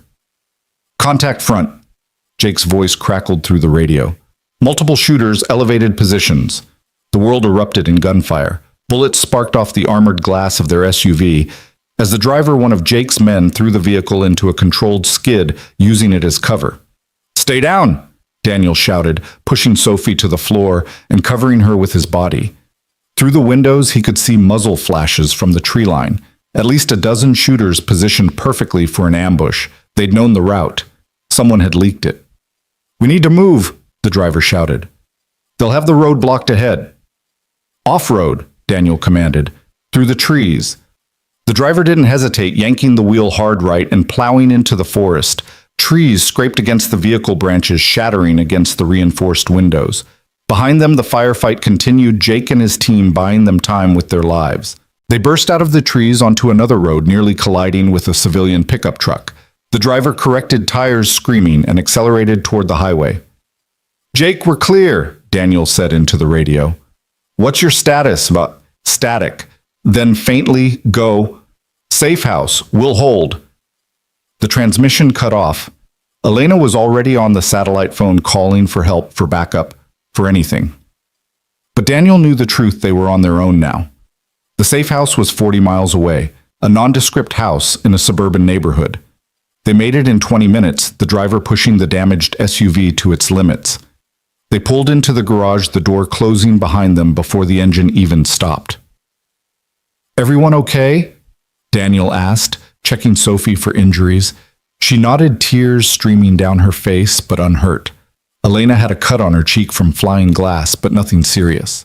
The driver, Daniel, finally recognized him as Mitchell, former Marine Recon, was already setting up defensive positions.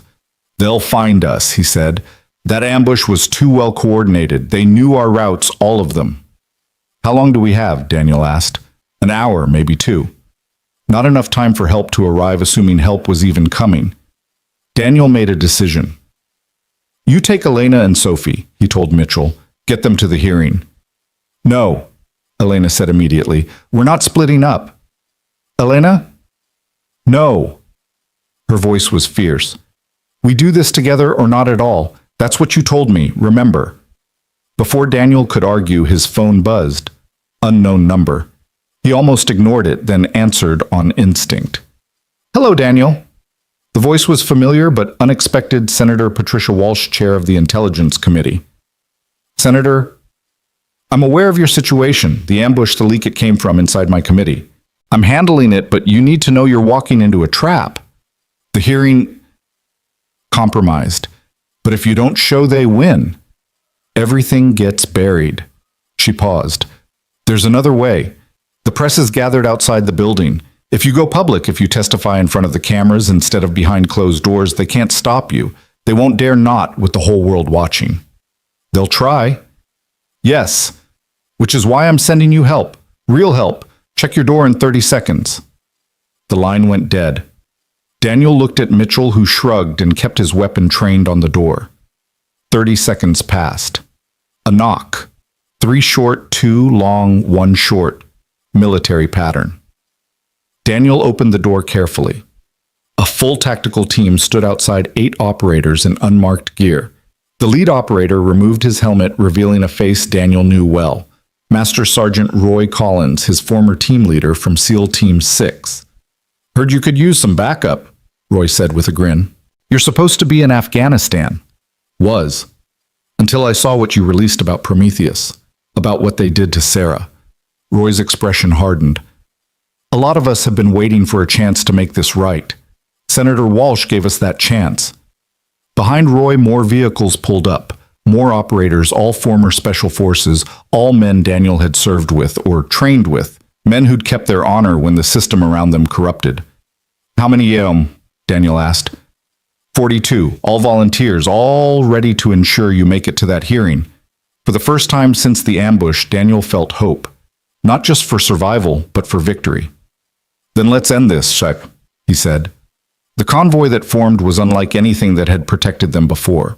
Not official, not sanctioned, but bound by something stronger than orders, loyalty to each other and to the truth. They moved through the city like a military operation, vehicles leapfrogging operators providing overwatch from rooftops. Blackstone's teams were waiting, of course. The first attack came 10 blocks from the Capitol building. RPGs and automatic weapons fire from multiple positions. But this time Daniel's protectors were ready. Counter-snipers eliminated threats before they could engage. Electronic warfare specialists jammed remote detonators. It wasn't a fight, it was a statement. The second attack was more desperate. Blackstone operators in stolen police uniforms tried to establish a roadblock. Roy's team went through them like paper, non-lethal, but decisive. They wanted these men alive, wanted them to testify about who gave their orders. By the time they reached the Capitol, the media had been alerted. Cameras were everywhere, broadcasting live as the convoy pulled up. Daniel stepped out first, then helped Sophie down. Elena followed, the evidence bag clutched in her hands. The crowd of reporters surged forward, but Roy's team held them at a respectful distance. Daniel could see senators watching from the building's windows, some looking pleased, others terrified. The truth was coming, and there was nowhere left to hide. "Mr. Hayes," a reporter shouted, "will you testify about Operation Prometheus?" Daniel stopped at the bottom of the Capitol steps, Sophie's hand in his, Elena beside him. He looked directly into the nearest camera. "I'm going to testify about all of it," he said clearly. "About the illegal operations, the murders, the cover-ups, about how private military contractors have been conducting unauthorized operations on American soil, about how they killed my wife Elena's father and dozens of others who tried to expose them." "Can you prove these allegations?" another reporter called. Elena held up the evidence bag. "We have documents, recordings, financial records, everything needed to prove that Blackstone Solutions and their allies in government have been operating outside the law for years." "And you'll name names?" someone asked. "Every single one," Daniel confirmed. They climbed the steps, Roy's team forming a protective corridor. At the top, Senator Walsh waited with Capitol Police, real ones, this time carefully vetted. "Mr. Hayes, Ms. Marquez," she said formally, "the committee is ready for your testimony." "We testify publicly," Daniel said, "in front of the cameras." Walsh smiled slightly. "I thought you might say that. We've arranged for the hearing to be held in the main chamber. Every major network will be broadcasting live." They entered the building, footsteps echoing in the marble halls. Sophie walked between Daniel and Elena, brave despite her fear. Behind them, Roy's team maintained security, ready for any last-minute attempts to stop them. The hearing chamber was packed. Senators, reporters, officials from various agencies, all waiting to hear what Daniel and Elena had to say. At the witness table, 2 chairs waited. 3. Daniel corrected mentally as a Senate aide quickly added a 3rd chair for Sophie. As they took their seats, Daniel saw the men and women scattered throughout the crowd, their bearing marking them as operators. Blackstone's last line of defense, probably armed despite security, but they couldn't act not with cameras rolling, not with the whole world watching. Senator Walsh called the hearing to order. "Mr. Hayes, Ms. Marquez, you understand you're testifying under oath." "We do," they said in unison. "Then please begin." Elena went first. her voice clear and steady as she laid out her father's investigation. She showed documents, played recordings, presented evidence that was impossible to refute. The chamber was silent except for her voice and the scratch of reporters' pens. When it was Daniel's turn, he started at the beginning. His recruitment, his training, his missions. He named names, dates, locations. He described operations that were supposedly classified but had actually been illegal. He talked about Marcus Kane, about the culture of violence for profit that had infected private military contracting. And then he talked about Sarah. My wife was murdered because she discovered the truth about Operation Prometheus. He said, his voice thick with controlled emotion. She was killed on the orders of men who are probably in this room right now. Men who thought they were above the law, above justice. That's a serious accusation, Mr. Hayes. A senator interrupted Senator Graves. Daniel noted one of Blackstone's biggest supporters. Do you have proof? Daniel looked him directly in the eye. Check your bank account, Senator. The ones in the Caymans you thought were hidden. We have the records. We have everything. Graves went pale, sinking back in his chair. The testimony continued for hours. By the end, the scope of the conspiracy was clear. Dozens of operations, hundreds of deaths, billions of dollars in illegal profits. And all of it traceable, provable, undeniable. When they finally finished, the chamber erupted. Senators shouting for investigations, reporters rushing to file stories, federal agents moving to arrest those who'd been named. In the chaos, Daniel felt a small hand slip into his. Is it over, Daddy? Sophie asked. Almost, baby. Almost. But even as he said it, Daniel saw movement in his peripheral vision, one of the Blackstone operators in the crowd reaching inside his jacket. Time slowed as it always did in these moments. The operator pulled out not a weapon, but a phone. He looked at it, then at Daniel, and slowly shook his head. Whatever order he'd been waiting for, it wasn't coming. Or perhaps seeing the truth laid bare, he'd chosen not to follow it. One by one, the other Blackstone operators in the crowd stood and walked out. Not in defeat, but in surrender. The war was over. They'd lost. Outside the Capitol, the crowd had grown enormous. When Daniel, Elena, and Sophie emerged, a cheer went up. Not for celebrities or politicians, but for ordinary people who'd stood up to extraordinary evil and won. Roy's team escorted them through the crowd to waiting vehicles. Not to another safe house, but to a hotel where they could finally rest, finally process everything that had happened.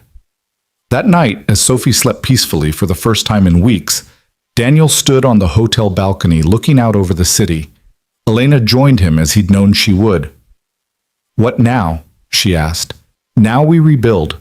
Sophie needs a normal life, or as normal as possible after all this. And us? Daniel turned to her.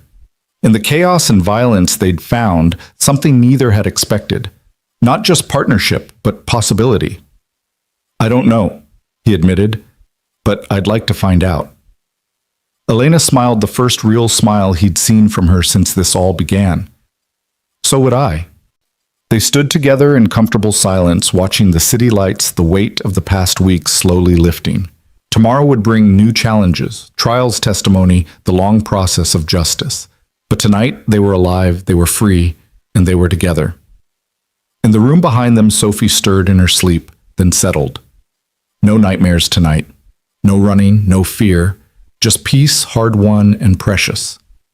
The news coverage continued for weeks. The trials would go on for years. But the immediate danger was over. Blackstone Solutions was disbanded, its leaders arrested or fled. The corrupt officials who'd enabled them were exposed, their careers and freedom forfeit. Daniel found them a house outside Denver, not hidden, not fortified, just a normal house on a normal street. Sophie started at a new school, made friends, joined the soccer team. She still had nightmares, sometimes still flinched at loud noises. But children are resilient. She was healing. Elena moved into the guest room, initially maintaining the fiction that she was just staying temporarily while she wrote her book about the investigation. But her toothbrush migrated to the main bathroom. Her clothes filled the empty side of the closet. Her laptop took up permanent residence on the kitchen table. One evening, 3 months after the hearing, Daniel found her there, typing furiously. How's the book coming? He asked. Almost done. Just trying to figure out the ending. How does it end? Elena looked up at him, then at Sophie playing in the backyard, then back to Daniel. I think it ends with hope, with the possibility that even after the worst darkness, people can find light again. That's a good ending. It's a beginning, really. She was right, Daniel realized. Everything they'd been through, the violence, the loss, the fight for justice, it was all just the beginning of something new. A life without looking over their shoulders. A future that belonged to them, not to the ghosts of the past. That night, as they sat down to dinner as a family, because that's what they'd become somewhere between the gunfire and the testimony, Sophie asked a question that stopped them both. Elena, are you going to marry my dad? Daniel nearly choked on his water. Elena turned bright red. Sophie, Daniel managed, you can't just... Why not? Sophie asked with 8-year-old directness. You love each other, don't you? Daniel and Elena looked at each other across the table. In that look was everything, the terror of the forest, the desperate flight through the mine, the standing together against impossible odds. But there was more, too. Quiet mornings over coffee. Shared laughter at Sophie's antics. The feeling of coming home to someone who understood the weight of the past and the fragility of the future. Yes, Elena said simply. We do. Sophie beamed. Good. Can we have cake at the wedding? The question of marriage would wait. There was no rush, no need to formalize what they already knew. They were family forged in fire and strengthened by survival. They'd fought for the truth, for justice, for each other. Now they had the harder task of learning to live in peace. But they'd do it together. As Daniel tucked Sophie into bed that night, she asked one more question. Daddy, are you happy? He thought about Tom Brennan, who'd died saving them. About Sarah, whose death had finally been avenged. About Marcus Kane, whose darkness had ultimately consumed him. About all the ghosts that would always be with him. Then he thought about Elena downstairs humming while she did dishes. About Sophie safe and loved and looking forward to tomorrow. About the life they were building from the ashes of the old one. Yeah, baby girl, he said, kissing her forehead. I'm happy. And for the first time in years, it was true. The autumn leaves were falling outside their Denver home when the first letter arrived. Daniel found it tucked under the windshield wiper of his truck. No postmark, no return address. Just his name written in precise block letters. He opened it carefully, old habits making him check for powders or triggers. You testified, you won, but the war isn't over. They're regrouping. Be ready. A friend. Daniel showed it to Elena that evening after Sophie had gone to bed. She studied the handwriting, the paper looking for clues with her investigative instincts.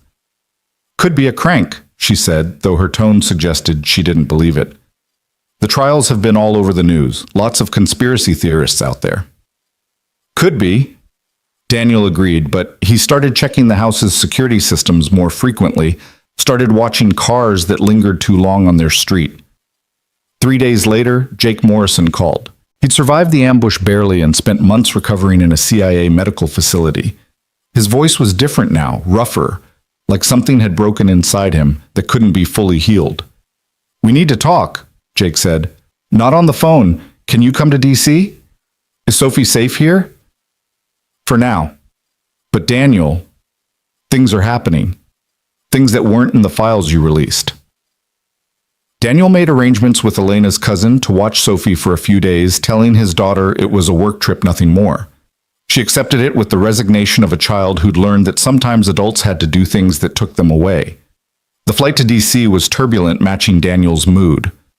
Elena sat beside him working on her laptop, but he could see the tension in her shoulders. They both knew this peace they'd found was fragile, possibly temporary. Jake met them at a small restaurant in Georgetown, one of those places that had been there forever, and asked no questions. He looked older, thinner, moving with the careful precision of someone managing chronic pain.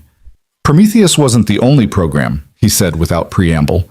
It was part of something bigger, something that goes back decades. We exposed everyone involved, Elena protested. The arrests, the trials. You exposed one tentacle of the octopus, Jake interrupted. But the body is still out there, still functioning, and now it's angry. He slid a folder across the table. Inside were photograph surveillance shots of men and women Daniel didn't recognize but whose bearing he knew intimately. Operators. Predators. They call themselves the Prometheus Foundation now. Jake explained. Officially, they're a think tank focused on defense policy. Unofficially, they're the survivors of Blackstone and half a dozen other contractors reorganized under new management. Who's running it? Daniel asked, though he had a feeling he already knew the answer. We don't know the name at the top, but the operational commander is someone you know. Victoria Kane. The coffee cup in Daniel's hand cracked. Victoria Kane, Marcus's sister. Former CIA brilliant and, according to rumors, even more ruthless than her brother had been. She blames you for Marcus's death, Jake continued, but it's more than personal. The testimony you gave, the evidence you released, it cost them billions in contracts, dozens of operatives in prison. They want revenge, but they also want to rebuild. And to do that, they need you silenced. So we go to the FBI, Elena said. To the Justice Department. Jake laughed bitterly. With what rumors, suspicions? The Foundation is careful. They've learned from Blackstone's mistakes. No electronic trails, no documentation. Everything is verbal. Everything is deniable. Then why tell us? Daniel asked. Because they're planning something. My sources say it's big something that will restore their credibility and funding. And somehow you're part of it. Daniel's mind raced through possibilities, but there were too many variables, too many unknowns. He needed more information, but getting it would mean stepping back into the shadows he'd been trying to escape. There's more, Jake said, his voice dropping. They have someone inside, someone close to the investigation, maybe even close to you. That's how they've been staying ahead of law enforcement. The words chilled Daniel more than any direct threat could have. Someone close to them was a traitor. Someone they trusted was feeding information to their enemies. They flew back to Denver that night, both of them silent during the flight, processing what Jake had told them. As they drove home from the airport, Daniel noticed the tail immediately. Black sedan, professional spacing, textbook surveillance. We have company, he told Elena. She didn't turn around, didn't react visibly. How many pull? Just one car. They want us to know they're there, like. It was a message. We can reach you whenever we want. Daniel's hands tightened on the steering wheel, but he kept driving normally. No point in escalating, not with Sophie waiting at home. The sedan followed them all the way to their street, then continued past as they turned into their driveway. Through the living room window, Daniel could see Sophie doing homework at the kitchen table, Elena's cousin helping her with math problems. Normal. Safe. For now. That night, after everyone was asleep, Daniel sat in the dark living room watching the street through a gap in the curtains. The sedan was back parked 3 houses down, engine off, but occupied. They weren't even trying to hide anymore. Elena found him there at 3 a.m. She didn't say anything, just sat beside him and took his hand. We can't live like this, she said finally. I know. Sophie deserves better. I know. So what do we do? Daniel had been thinking about that all night. Running wouldn't work. They'd proven they could find them anywhere. Going on the offensive meant becoming the very thing he'd been trying to leave behind. But there was a third option. We make them come to us, he said. On our terms, on ground we choose. That's dangerous. Everything's dangerous now. But if we control the when and where, we have a chance. Elena was quiet for a moment, then squeezed his hand. How? I need to make some calls. Old contacts, people who owe me favors. And we need to figure out who the mole is. You have a plan. The beginning of one. The next morning, Daniel started making preparations. He called Roy Collins first. The old SEAL had returned to Montana after the hearings, but he answered on the first ring. Figured I'd be hearing from you, Roy said. Jake called me yesterday. Can you help? Already am. Got 5 guys heading your way. Good ones, people I trust absolutely. Roy, I can't pay. Nobody's asking you to. Some fights you take because they're right. Next, Daniel contacted Senator Walsh's office. She was in a Judiciary Committee meeting, but her aide promised she'd call back within the hour. She did in 45 minutes. Mr. Hayes, I heard about your visit with Mr. Morrison, she said carefully. Phones weren't secure, even hers. We need to discuss the weather, Daniel said, using an old code that meant face-to-face meeting required. I'll be in Denver tomorrow for a fundraiser. Can you meet me at the Brown Palace, 2 o'clock? We'll be there. That evening, Daniel gathered everyone in the kitchen, Elena, Sophie, even Elena's cousin Maria, who'd been watching Sophie. I need to tell you all something, he began. There are people who want to hurt us because of what we did, because of what we exposed.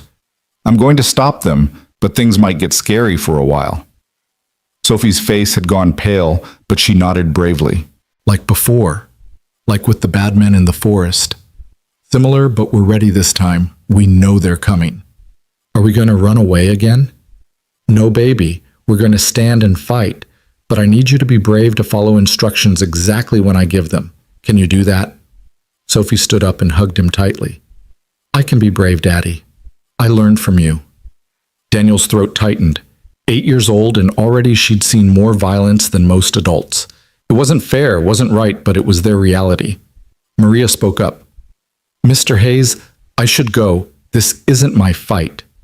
They know you've been here, Elena said gently. Leaving now might make you a target. It's safer if you stay at least for a few days. Daniel could see the fear in Maria's eyes, but also determination. She was a kindergarten teacher, not a soldier, but she nodded. Tell me what I need to do. That night, Roy's team arrived. They came separately, entering through the back door after dark, each carrying duffel bags full of equipment.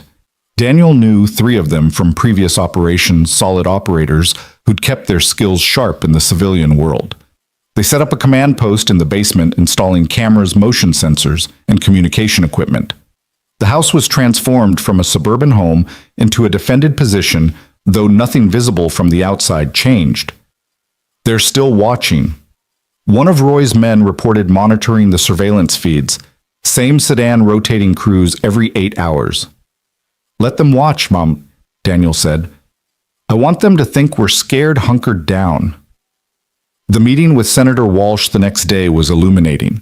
She arrived with minimal security, trusting Daniel's assessment that a large protective detail would only escalate tensions. They met in a private dining room swept for bugs by Roy's team. The Prometheus Foundation has been lobbying hard, she said without preamble. They're pushing for new defense contracts, claiming the Blackstone scandal was an aberration, and they're gaining traction. How? Elena asked. After everything that came out, they're offering something the government wants: complete deniability. All operations handled through shell companies in countries without extradition treaties. They've learned from Blackstone's mistakes. And Victoria Kane, Walsh's expression darkened. Officially, she's a consultant. Unofficially, she's orchestrating something that has my contacts worried. There's chatter about a demonstration, something to prove their value. A false flag operation, Daniel guessed. Possibly, or something worse. My sources say they've been recruiting specific skill sets: demolition experts, cyber warfare specialists, people with CBRN training. CBRN, chemical, biological, radiological, nuclear. Daniel felt ice in his veins. They're planning an attack. We think so, but we don't know where or when. That's why I need you. Me? You're the bait, Mr. Hayes. Victoria Kane wants you badly enough to make mistakes. If we can use that, you want to use me as bait? It wasn't a question. I want to stop them before innocent people die, and you're our best chance. Daniel looked at Elena, saw his own thoughts reflected in her eyes. They'd wanted a normal life, peace, safety for Sophie. But peace was an illusion when people like Victoria Kane were free to operate. What do you need us to do? He asked. Walsh pulled out a secure phone. Make contact. Let her know you're willing to talk. She'll assume it's a trap, but she'll come anyway. Her ego won't let her refuse. And when she comes, we'll be ready. Full tactical support, FBI, ATF, everyone. We end this cleanly, legally. Daniel took the phone, stared at it for a long moment. Once he made this call, there was no going back. The war would resume, and this time it would be final. He dialed the number Walsh provided. It rang twice before a familiar voice answered. Victoria Kane. This is Daniel Hayes. Silence for a heartbeat, then a soft laugh. Mr. Hayes, I wondered when you'd call. We need to talk. Yes, we do. You killed my brother. Your brother killed my wife. And round we go. Where does it end, Mr. Hayes? That's what I want to discuss, face to face. Another laugh, harder this time. You think I'm stupid? You're working with the government. This call is probably being traced. I'm calling because I want this over, for my daughter's sake. Name the place, the time, your conditions. Victoria was quiet for so long Daniel thought she'd hung up. Then, interesting. You're either very brave or very desperate. Both. Tomorrow night, there's an abandoned warehouse complex on the outskirts of Denver. I'll send coordinates 1 hour before. Come alone. My daughter. Bring her. Bring the journalist too. This concerns all of you. The line went dead. Daniel looked at Walsh, who was already on another phone coordinating with her team. She knows it's a trap, Elena said. Yes, Daniel agreed, but she'll come anyway. She can't resist the opportunity. They spent the next day preparing. Roy's team scouted possible locations for the meet, identifying likely warehouse complexes. The FBI positioned response teams around the city ready to move once they had a location. Elena worked with Maria to create a safe room in the house, somewhere Sophie could hide if things went wrong. As the sun set, Daniel stood in his daughter's room, watching her pack a small backpack with her most important possessions, her stuffed elephant, a photo of her mother, a book Daniel had been reading to her. Are we going to be okay, Daddy? She asked. Daniel knelt beside her, choosing his words carefully. I'm going to do everything I can to keep you safe. And there are good people helping us, people who want to stop the bad ones. But you can't promise. It wasn't a question. His 8-year-old daughter had learned that promises about safety were wishes, not guarantees. No, he admitted. I can't promise. But I can promise I'll fight for you with everything I have. Sophie hugged him tightly. I know you will. The coordinates came exactly 1 hour before the meet. An abandoned meatpacking plant on the industrial east side closed for a decade. Roy's team was already moving, setting up overwatch positions. The FBI was coordinating their approach, careful not to spook Victoria's people. Daniel, Elena, and Sophie drove alone in their truck, following the GPS to the designated location. The building loomed against the night sky, dark and skeletal. A single light burned in a loading dock door. Remember the plan? Daniel told Elena. If things go bad, I get Sophie out. I know.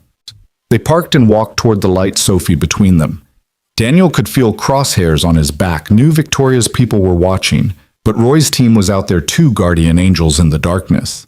The loading dock led to a massive refrigeration room, empty, except for Victoria Kane and 6 operators.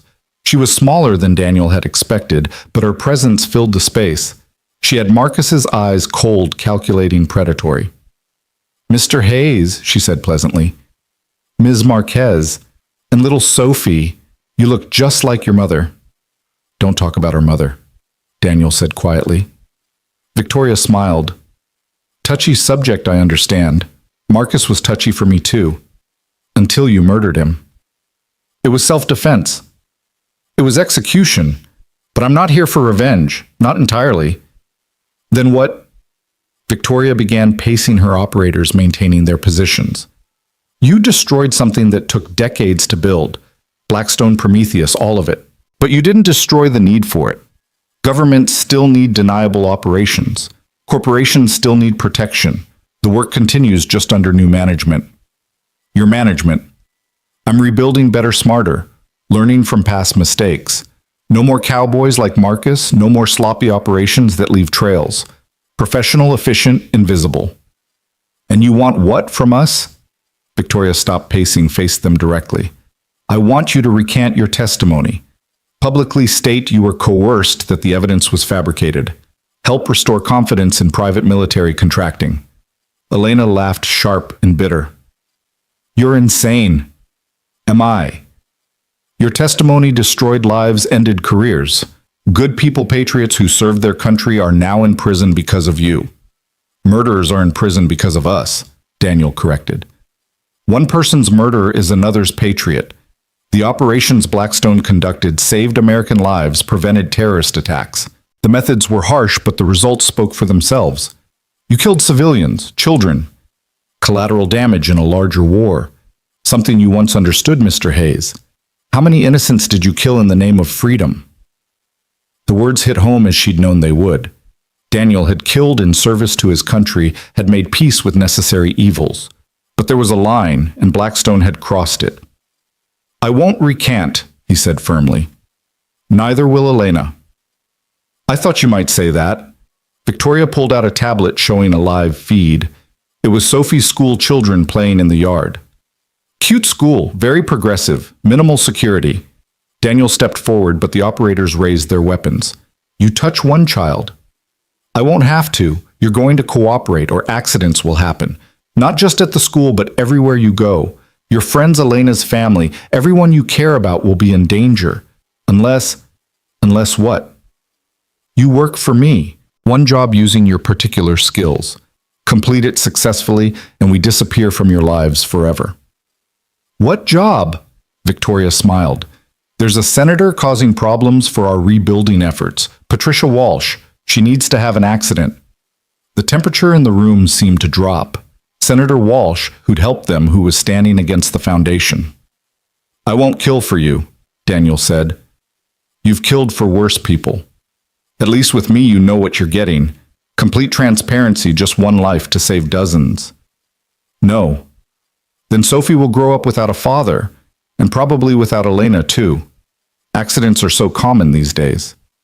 Daniel felt Sophie trembling beside him, trying to be brave but terrified. Elena's hand found his squeezing tight. They were trapped, but Daniel had been trapped before. "I need time to think," he said. "You have 30 seconds. Daniel's mind raced through options. Roy's team was outside, but any signal would result in a firefight with Sophie in the middle. The FBI was coming, but not fast enough. He needed to buy time. "If I do this," he said slowly, "I need guarantees, real ones, not just your word." Victoria raised an eyebrow. "Such as, Sophie and Elena go into witness protection first, somewhere you can't reach them. Then I do your job." "Counteroffer. Elena and Sophie stay with my people as insurance. You complete the job, they go free." "That's not—" The wall exploded. Flashbang grenades filled the room with blinding light and deafening sound. Daniel reacted instantly, throwing himself over Sophie while pulling Elena down.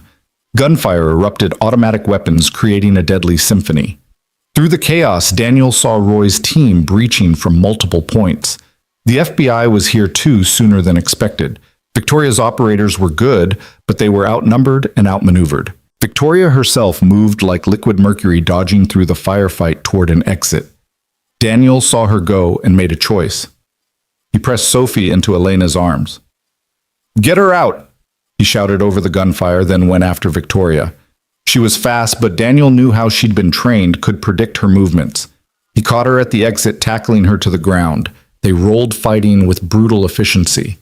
Victoria was skilled, using every dirty trick in the book. She went for his eyes, his throat, the bullet wound in his shoulder that had never fully healed. But Daniel had advantages, size, strength, and the rage of a father protecting his child. The fight ended when Victoria pulled a knife. Daniel caught her wrist twisted until the blade fell, then put her in a chokehold. Unlike with Marcus, he didn't hesitate. He held on until she went limp, unconscious, but alive. He wanted her to face justice, to rot in a cell thinking about her failures. He zip-tied her hands and feet, then looked back at the refrigeration room. The firefight was over. Victoria's operators were down, dead or captured. Roy stood in the center, weapon still raised, scanning for threats. "Sophie!" Daniel called out. "Here, Daddy!" She ran to him, Elena close behind. They were dusty, scared, but unharmed. Daniel pulled them both close, feeling their hearts beat against his chest. "It's over," he said, though he wasn't sure he believed it. Senator Walsh arrived with the FBI cleanup team, surveying the scene with grim satisfaction. "Victoria Kane and 6 operators in custody," she said, "plus the intel from their communications equipment. This is big, Daniel. This breaks the foundation wide open."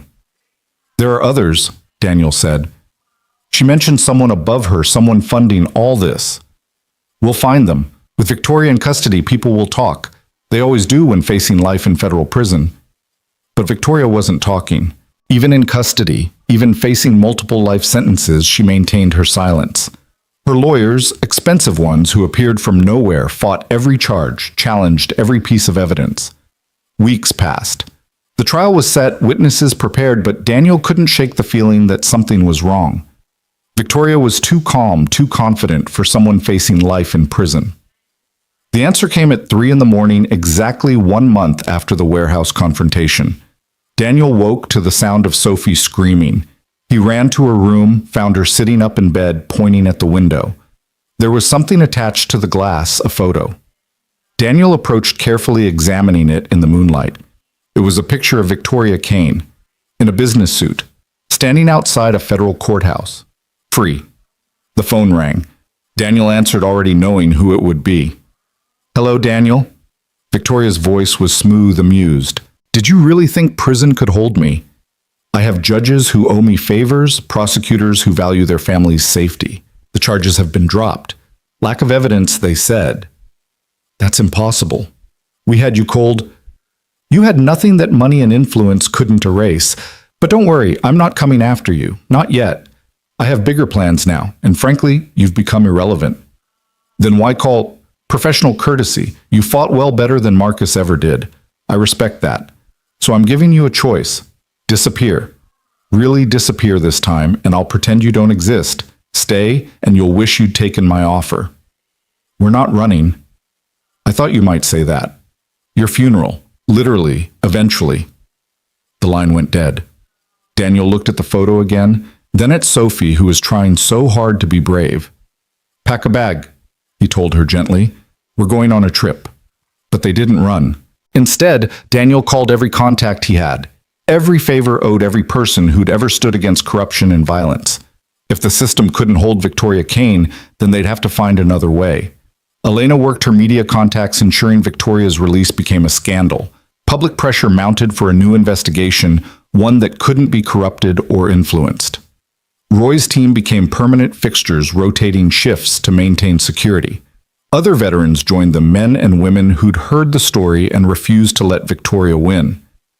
Senator Walsh, though frustrated by the legal failure, continued pushing for congressional action.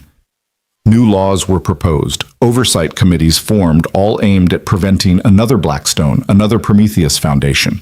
And somewhere in the shadows, Victoria Kane watched and waited, planning her next move in a game that seemed to have no end. But Daniel was done being reactive, done waiting for the next attack. If Victoria wanted a war, he'd give her one. Not with violence that was her way, not his anymore, but with truth, persistence, and the unwavering determination of a father protecting his family. The real fight was just beginning. The weeks following Victoria's release became a careful dance of vigilance and investigation.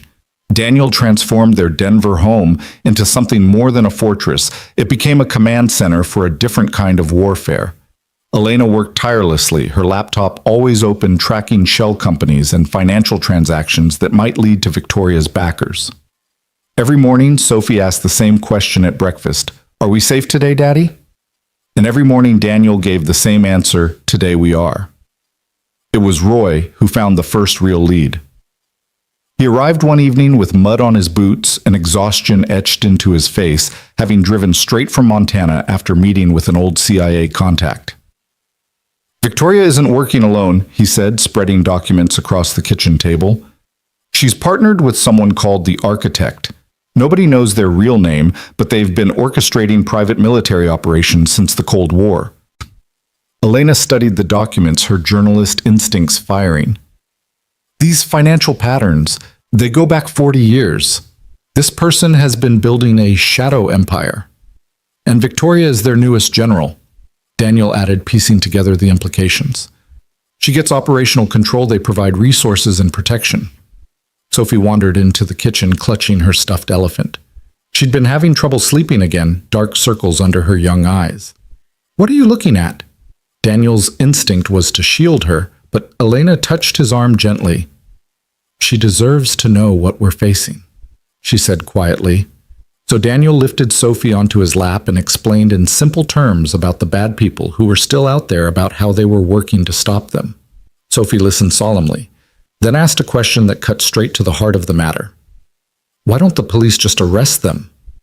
"Because these people have money and power," Elena explained. "They've made friends with some of the people who are supposed to stop them." "That's not fair," Sophie said with the absolute moral clarity of childhood. "No," Daniel agreed. "It's not. That's why we have to be smarter than they are." That night after Sophie finally fell asleep, Daniel found Elena on the back porch staring out at the darkness beyond their yard. The motion sensors Roy had installed created little pools of light that flickered on and off as cats or raccoons passed through. "I've been thinking," she said as Daniel sat beside her, "about what Victoria said, about us being irrelevant. She was trying to get under our skin.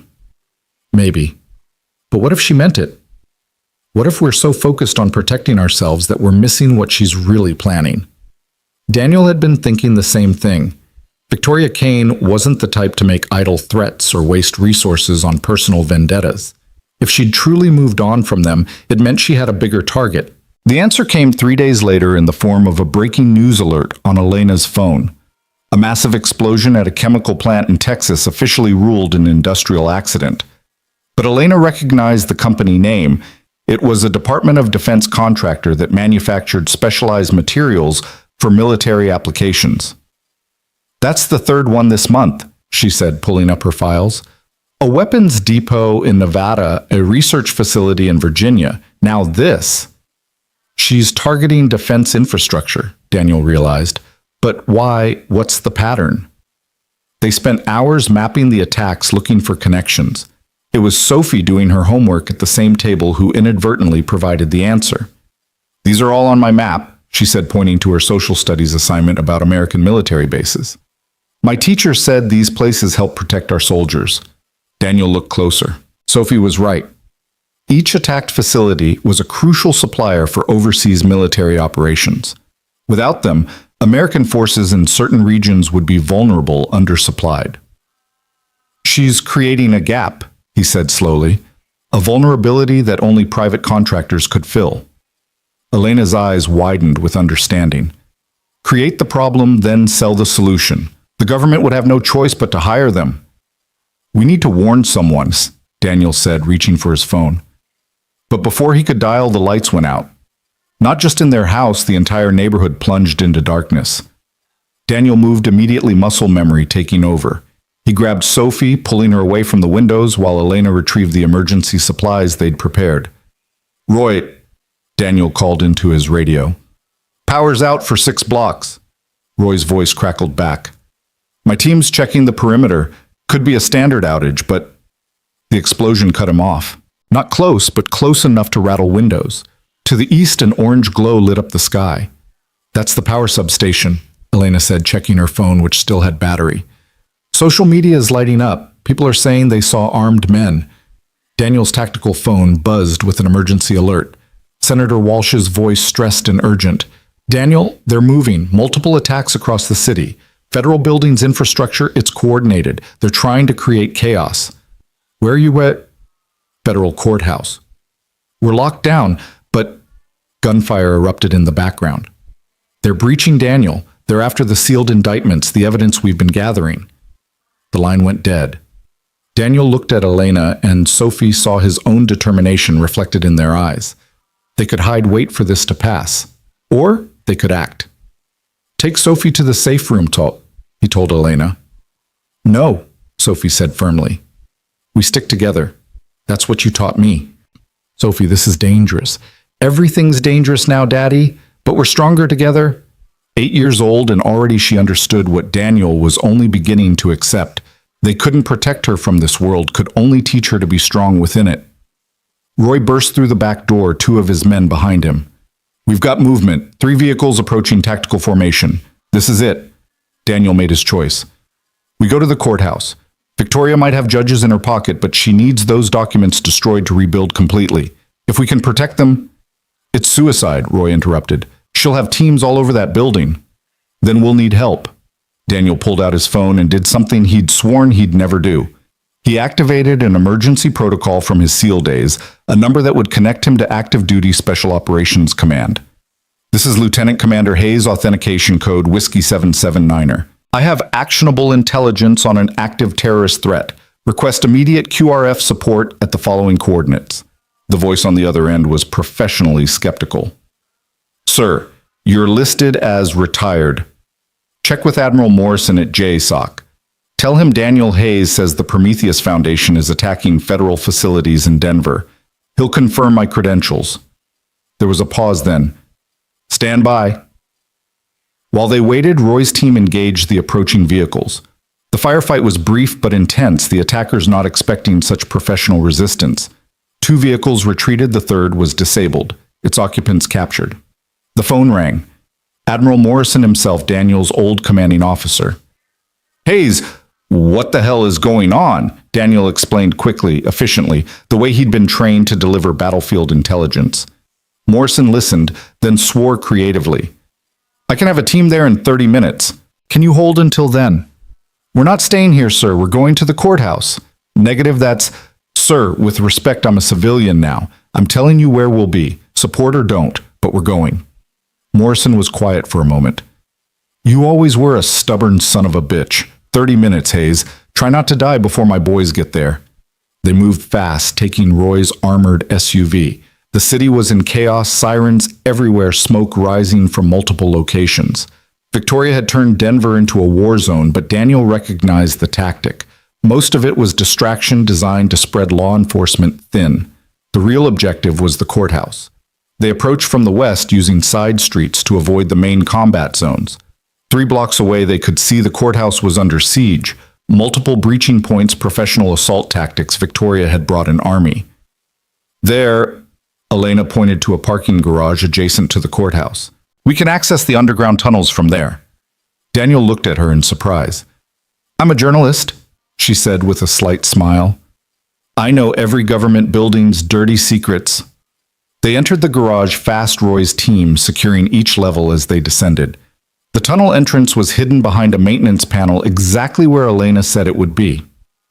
The tunnel was dark, narrow, and smelled of decades of decay. Sophie walked between Daniel and Elena, her small hand gripping her father's tightly. Behind them, Roy and his men moved like shadows, weapons ready. They emerged in the courthouse basement to find chaos. Federal agents were engaged in a running battle with Victoria's operators, the hallways filled with smoke and gunfire. Daniel recognized the defensive positions. The agents were being pushed back systematically. We need to get to the evidence room. Senator Walsh's aide, Jennifer, appeared from behind an overturned desk, blood running from a gash on her forehead. 4th floor, but the elevators are down and the stairwells are compromised. Not all of them, Daniel said. During his testimony months ago, he'd memorized the building layout, another old habit. There's a service stairwell on the north side, probably not on their assault plan. They moved through the building like ghosts, avoiding the main firefights. The service stairwell was clear, but Daniel could hear footsteps above. Someone else had the same idea. Roy, take your team, flank them from the main corridor. We'll hit them from behind. Roy nodded and disappeared with his men. Daniel, Elena, and Sophie climbed quietly, Daniel carrying Sophie to keep her steps silent. On the 4th floor, they could hear voices, Victoria's men discussing explosive placement. They're going to blow the evidence room, Elena whispered. Daniel set Sophie down in an alcove. Stay here. Don't move until I come back. Promise you'll come back, Sophie said, her voice small but steady. I promise. Daniel and Elena crept forward. 3 men were rigging charges to the evidence room door, focused on their task. Daniel moved first, silent as death, taking down the nearest man with a chokehold. Elena grabbed his weapon, covering the corridor as Daniel engaged the other 2. The fight was brutal but brief. Daniel's training combined with the element of surprise gave him the advantage. Within seconds, all 3 were unconscious. He quickly disarmed the explosives, a simple setup designed for destruction rather than sophistication. Roy's team appeared from the main corridor, having cleared their section. Evidence room secure, but we've got a bigger problem. Victoria's here 5th floor. She's got the judge who was overseeing the sealed indictments. Judge Patterson. Daniel knew him, an honest man who'd refused to be bought or intimidated. If Victoria had him, she could force him to void the indictments, destroy the legal framework they'd built against the Foundation. Elena, get Sophie and get to the evidence room. Download everything you can to off-site servers. What are you going to do? End this. Daniel took 2 of Roy's men and headed for the 5th floor. The courthouse's executive level was eerily quiet after the chaos below. They found Victoria in the judge's chambers, 2 operators flanking her while she held a gun to Judge Patterson's head. Daniel, she said without turning around, I wondered when you'd show up. Hero Complex is so predictable. Let him go, Victoria. It's over. The military's coming. Your operation's blown. She turned then smiling. Is it I've destroyed half the evidence, corrupted the rest. Even if some survives, the chain of custody is broken. Any decent lawyer could get it thrown out. Maybe. But you're forgetting something. What's that? I don't need lawyers anymore. The window behind Victoria exploded as a sniper's bullet took out one of her operators. The second dove for cover as Roy's team breached from two directions. Victoria spun using Judge Patterson as a shield, but Daniel was already moving. The fight was different from his battle with Marcus. Victoria was skilled but smaller, relying on speed and technique rather than brute force. She fought dirty using everything as a weapon. A letter opener became a blade, a lamp became a club. But Daniel had one advantage she didn't expect: he wasn't fighting alone. Judge Patterson, 70 years old but a former Marine, threw his weight backward at a crucial moment, giving Daniel the opening he needed. He struck Victoria's wrist, sending her gun flying, then took her down with a leg sweep. She rolled, came up with a knife from somewhere, lunged at him. Daniel caught her wrist, and for a moment they stood frozen, testing each other's strength. You can't stop what's coming, she hissed. The architect has plans beyond your comprehension. This country will beg for our protection. From threats you create. From threats that already exist. We just help them along. The sound of helicopters filled the air. The military had arrived. Victoria's eyes flickered to the window, calculating escape routes. Daniel saw her acceptance that this battle was lost. Another time then, she said, and did something unexpected. She went limp, allowing herself to be taken down and restrained. As Roy's men zip-tied her hands, she looked up at Daniel with an expression that was almost admiring. You're good, Hayes. Better than Marcus ever was. The architect's going to enjoy playing against you. This isn't a game. Everything's a game. You just haven't learned all the rules yet. The military teams flooded the building, securing the remaining threats with brutal efficiency. Admiral Morrison himself arrived, surveying the damage with a grim expression. Hayes, you look like hell. Feel worse, sir. Morrison gestured to Victoria, who was being led away by federal agents, real ones this time, with military oversight. Think it'll stick this time. It has to. But even as he said it, Daniel wondered. Victoria had seemed too calm, too accepting of capture, like this was part of a larger plan he couldn't see yet. He found Elena and Sophie in the evidence room, Elena's laptop connected to multiple servers uploading terabytes of data. It's all here, she said. Everything. Financial records, operational plans, names of everyone involved. It's going worldwide: news agencies, law enforcement, intelligence services. They can't bury this. Sophie ran to him, and he lifted her into his arms, feeling her heart beat against his chest. You kept your promise, she whispered. Always will, baby girl. Senator Walsh arrived looking haggard but victorious. We did it. With military custody and international attention, Victoria's not walking away this time. What about the architect? Daniel asked. Walsh's expression darkened. Still a ghost, but we've cut off their operational arm. Without Victoria, without the Foundation's resources, they're crippled. Daniel wanted to believe that, but something nagged at him. In the judge's chambers, Victoria had said the architect would enjoy playing against him. Not would have enjoyed. Would enjoy. Present tense. Future tense. The cleanup took hours. By dawn, Denver looked like a war zone, smoke still rising from multiple locations. Emergency vehicles everywhere. The attack was already being called the worst domestic terrorism incident in a decade. Victoria Kane's face was on every news channel, the Prometheus Foundation's activities dissected by every analyst. But in the suburban home where Daniel, Elena, and Sophie finally returned exhausted and battered, a package waited on the doorstep. No postmark, no delivery service markings. Just Daniel's name in elegant handwriting. Inside was a chess piece, a black king, and a note. Well played, Mr. Hayes, but the game is far from over. Your move. The architect.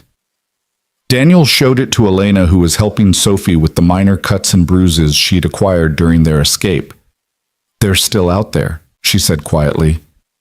Yes. We can't keep living like this. Sophie can't keep living like this. Daniel looked at his daughter, brave beyond her years, but still just a child who deserves safety, normalcy, peace. Then he looked at the chess piece, understanding the message. The architect saw this as a game, but games had rules, patterns, strategies that could be learned and countered. Then we changed the rules, he said. Over the next weeks as Victoria's trial began, this time under military tribunal with no possibility of judicial corruption. Daniel began his own investigation into the architect. He reached out to contacts worldwide following financial threads that went back decades. Elena used her journalistic network to uncover patterns connections that others had missed.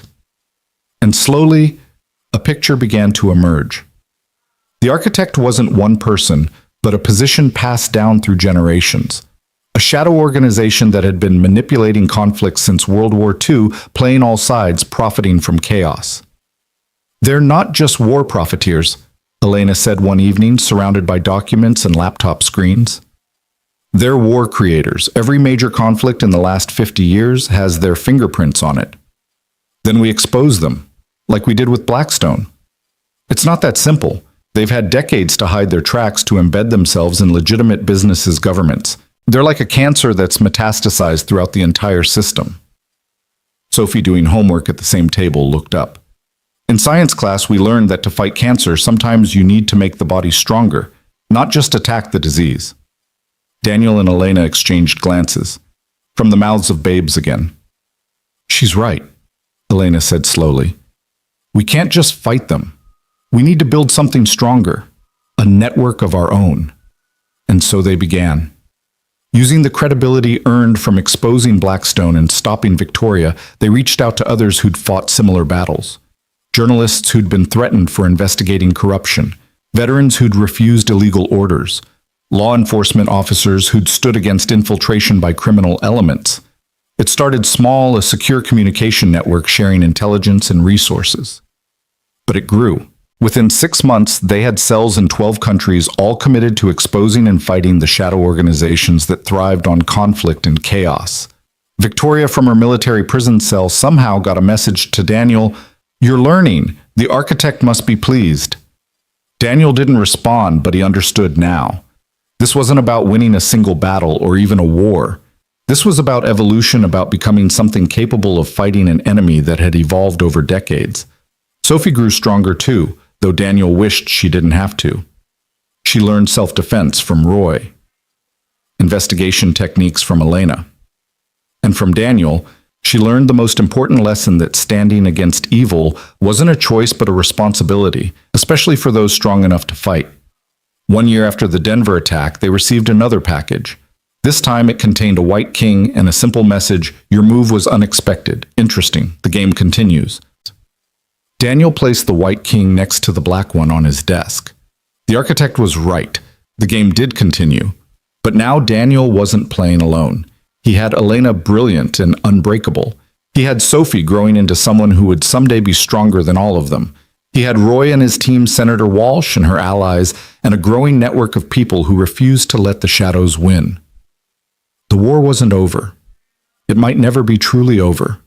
But for the first time since Sarah's death, since that night in the rain, when a wounded woman stumbled out of the forest, Daniel felt something he'd thought lost forever. Hope. Not hope that the fight would end, but hope that it was worth fighting. Hope that Sophie would inherit a world where the architects and Victoria Keynes couldn't operate with impunity. Hope that the truth properly wielded was stronger than all the lies money could buy. That night, as Daniel tucked Sophie into bed in their reinforced home with its security systems and watchful protectors, she asked him a question that he'd been dreading. "Daddy, will I have to fight them someday? The bad people." Daniel wanted to lie, to promise her a future free from this burden, but she deserved truth. "Maybe," he said gently, "but if you do, you won't fight alone. You'll have us and others like us, and you'll be ready." Sophie nodded, accepting this with the matter-of-fact courage that still amazed him. "Good, because someone needs to stop them. Someone always needs to stand up to bullies." After she fell asleep, Daniel stood in her doorway for a long moment, watching her breathe peacefully, despite everything she'd endured. Elena appeared beside him, slipping her hand into his. "We've given her a hard life," Elena said quietly. "We've given her a meaningful life," Daniel corrected. "That's rare and more valuable." Outside, Roy's team maintained their watch. Somewhere in the world, the architect was planning their next move.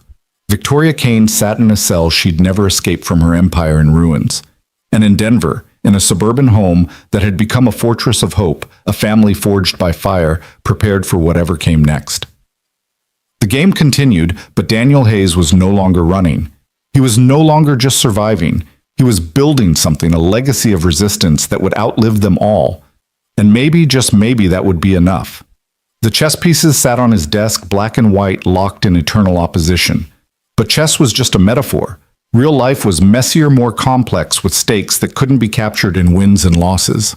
Real life was Sophie's laughter, Elena's determination, the brotherhood of warriors who'd chosen justice over profit. Real life was worth fighting for, and so they would fight for as long as it took against whatever came together. The war was far from over, but for tonight in this moment, they were winning. And that was enough. Tomorrow would bring new challenges, new threats, new battles. The architect would move and they would counter. The game would evolve, and so would they. But tonight, Daniel Hayes stood watch over his family, his found family, his chosen family, and knew that whatever tomorrow brought, they would face it as they'd faced everything else. Together, unbroken, unafraid.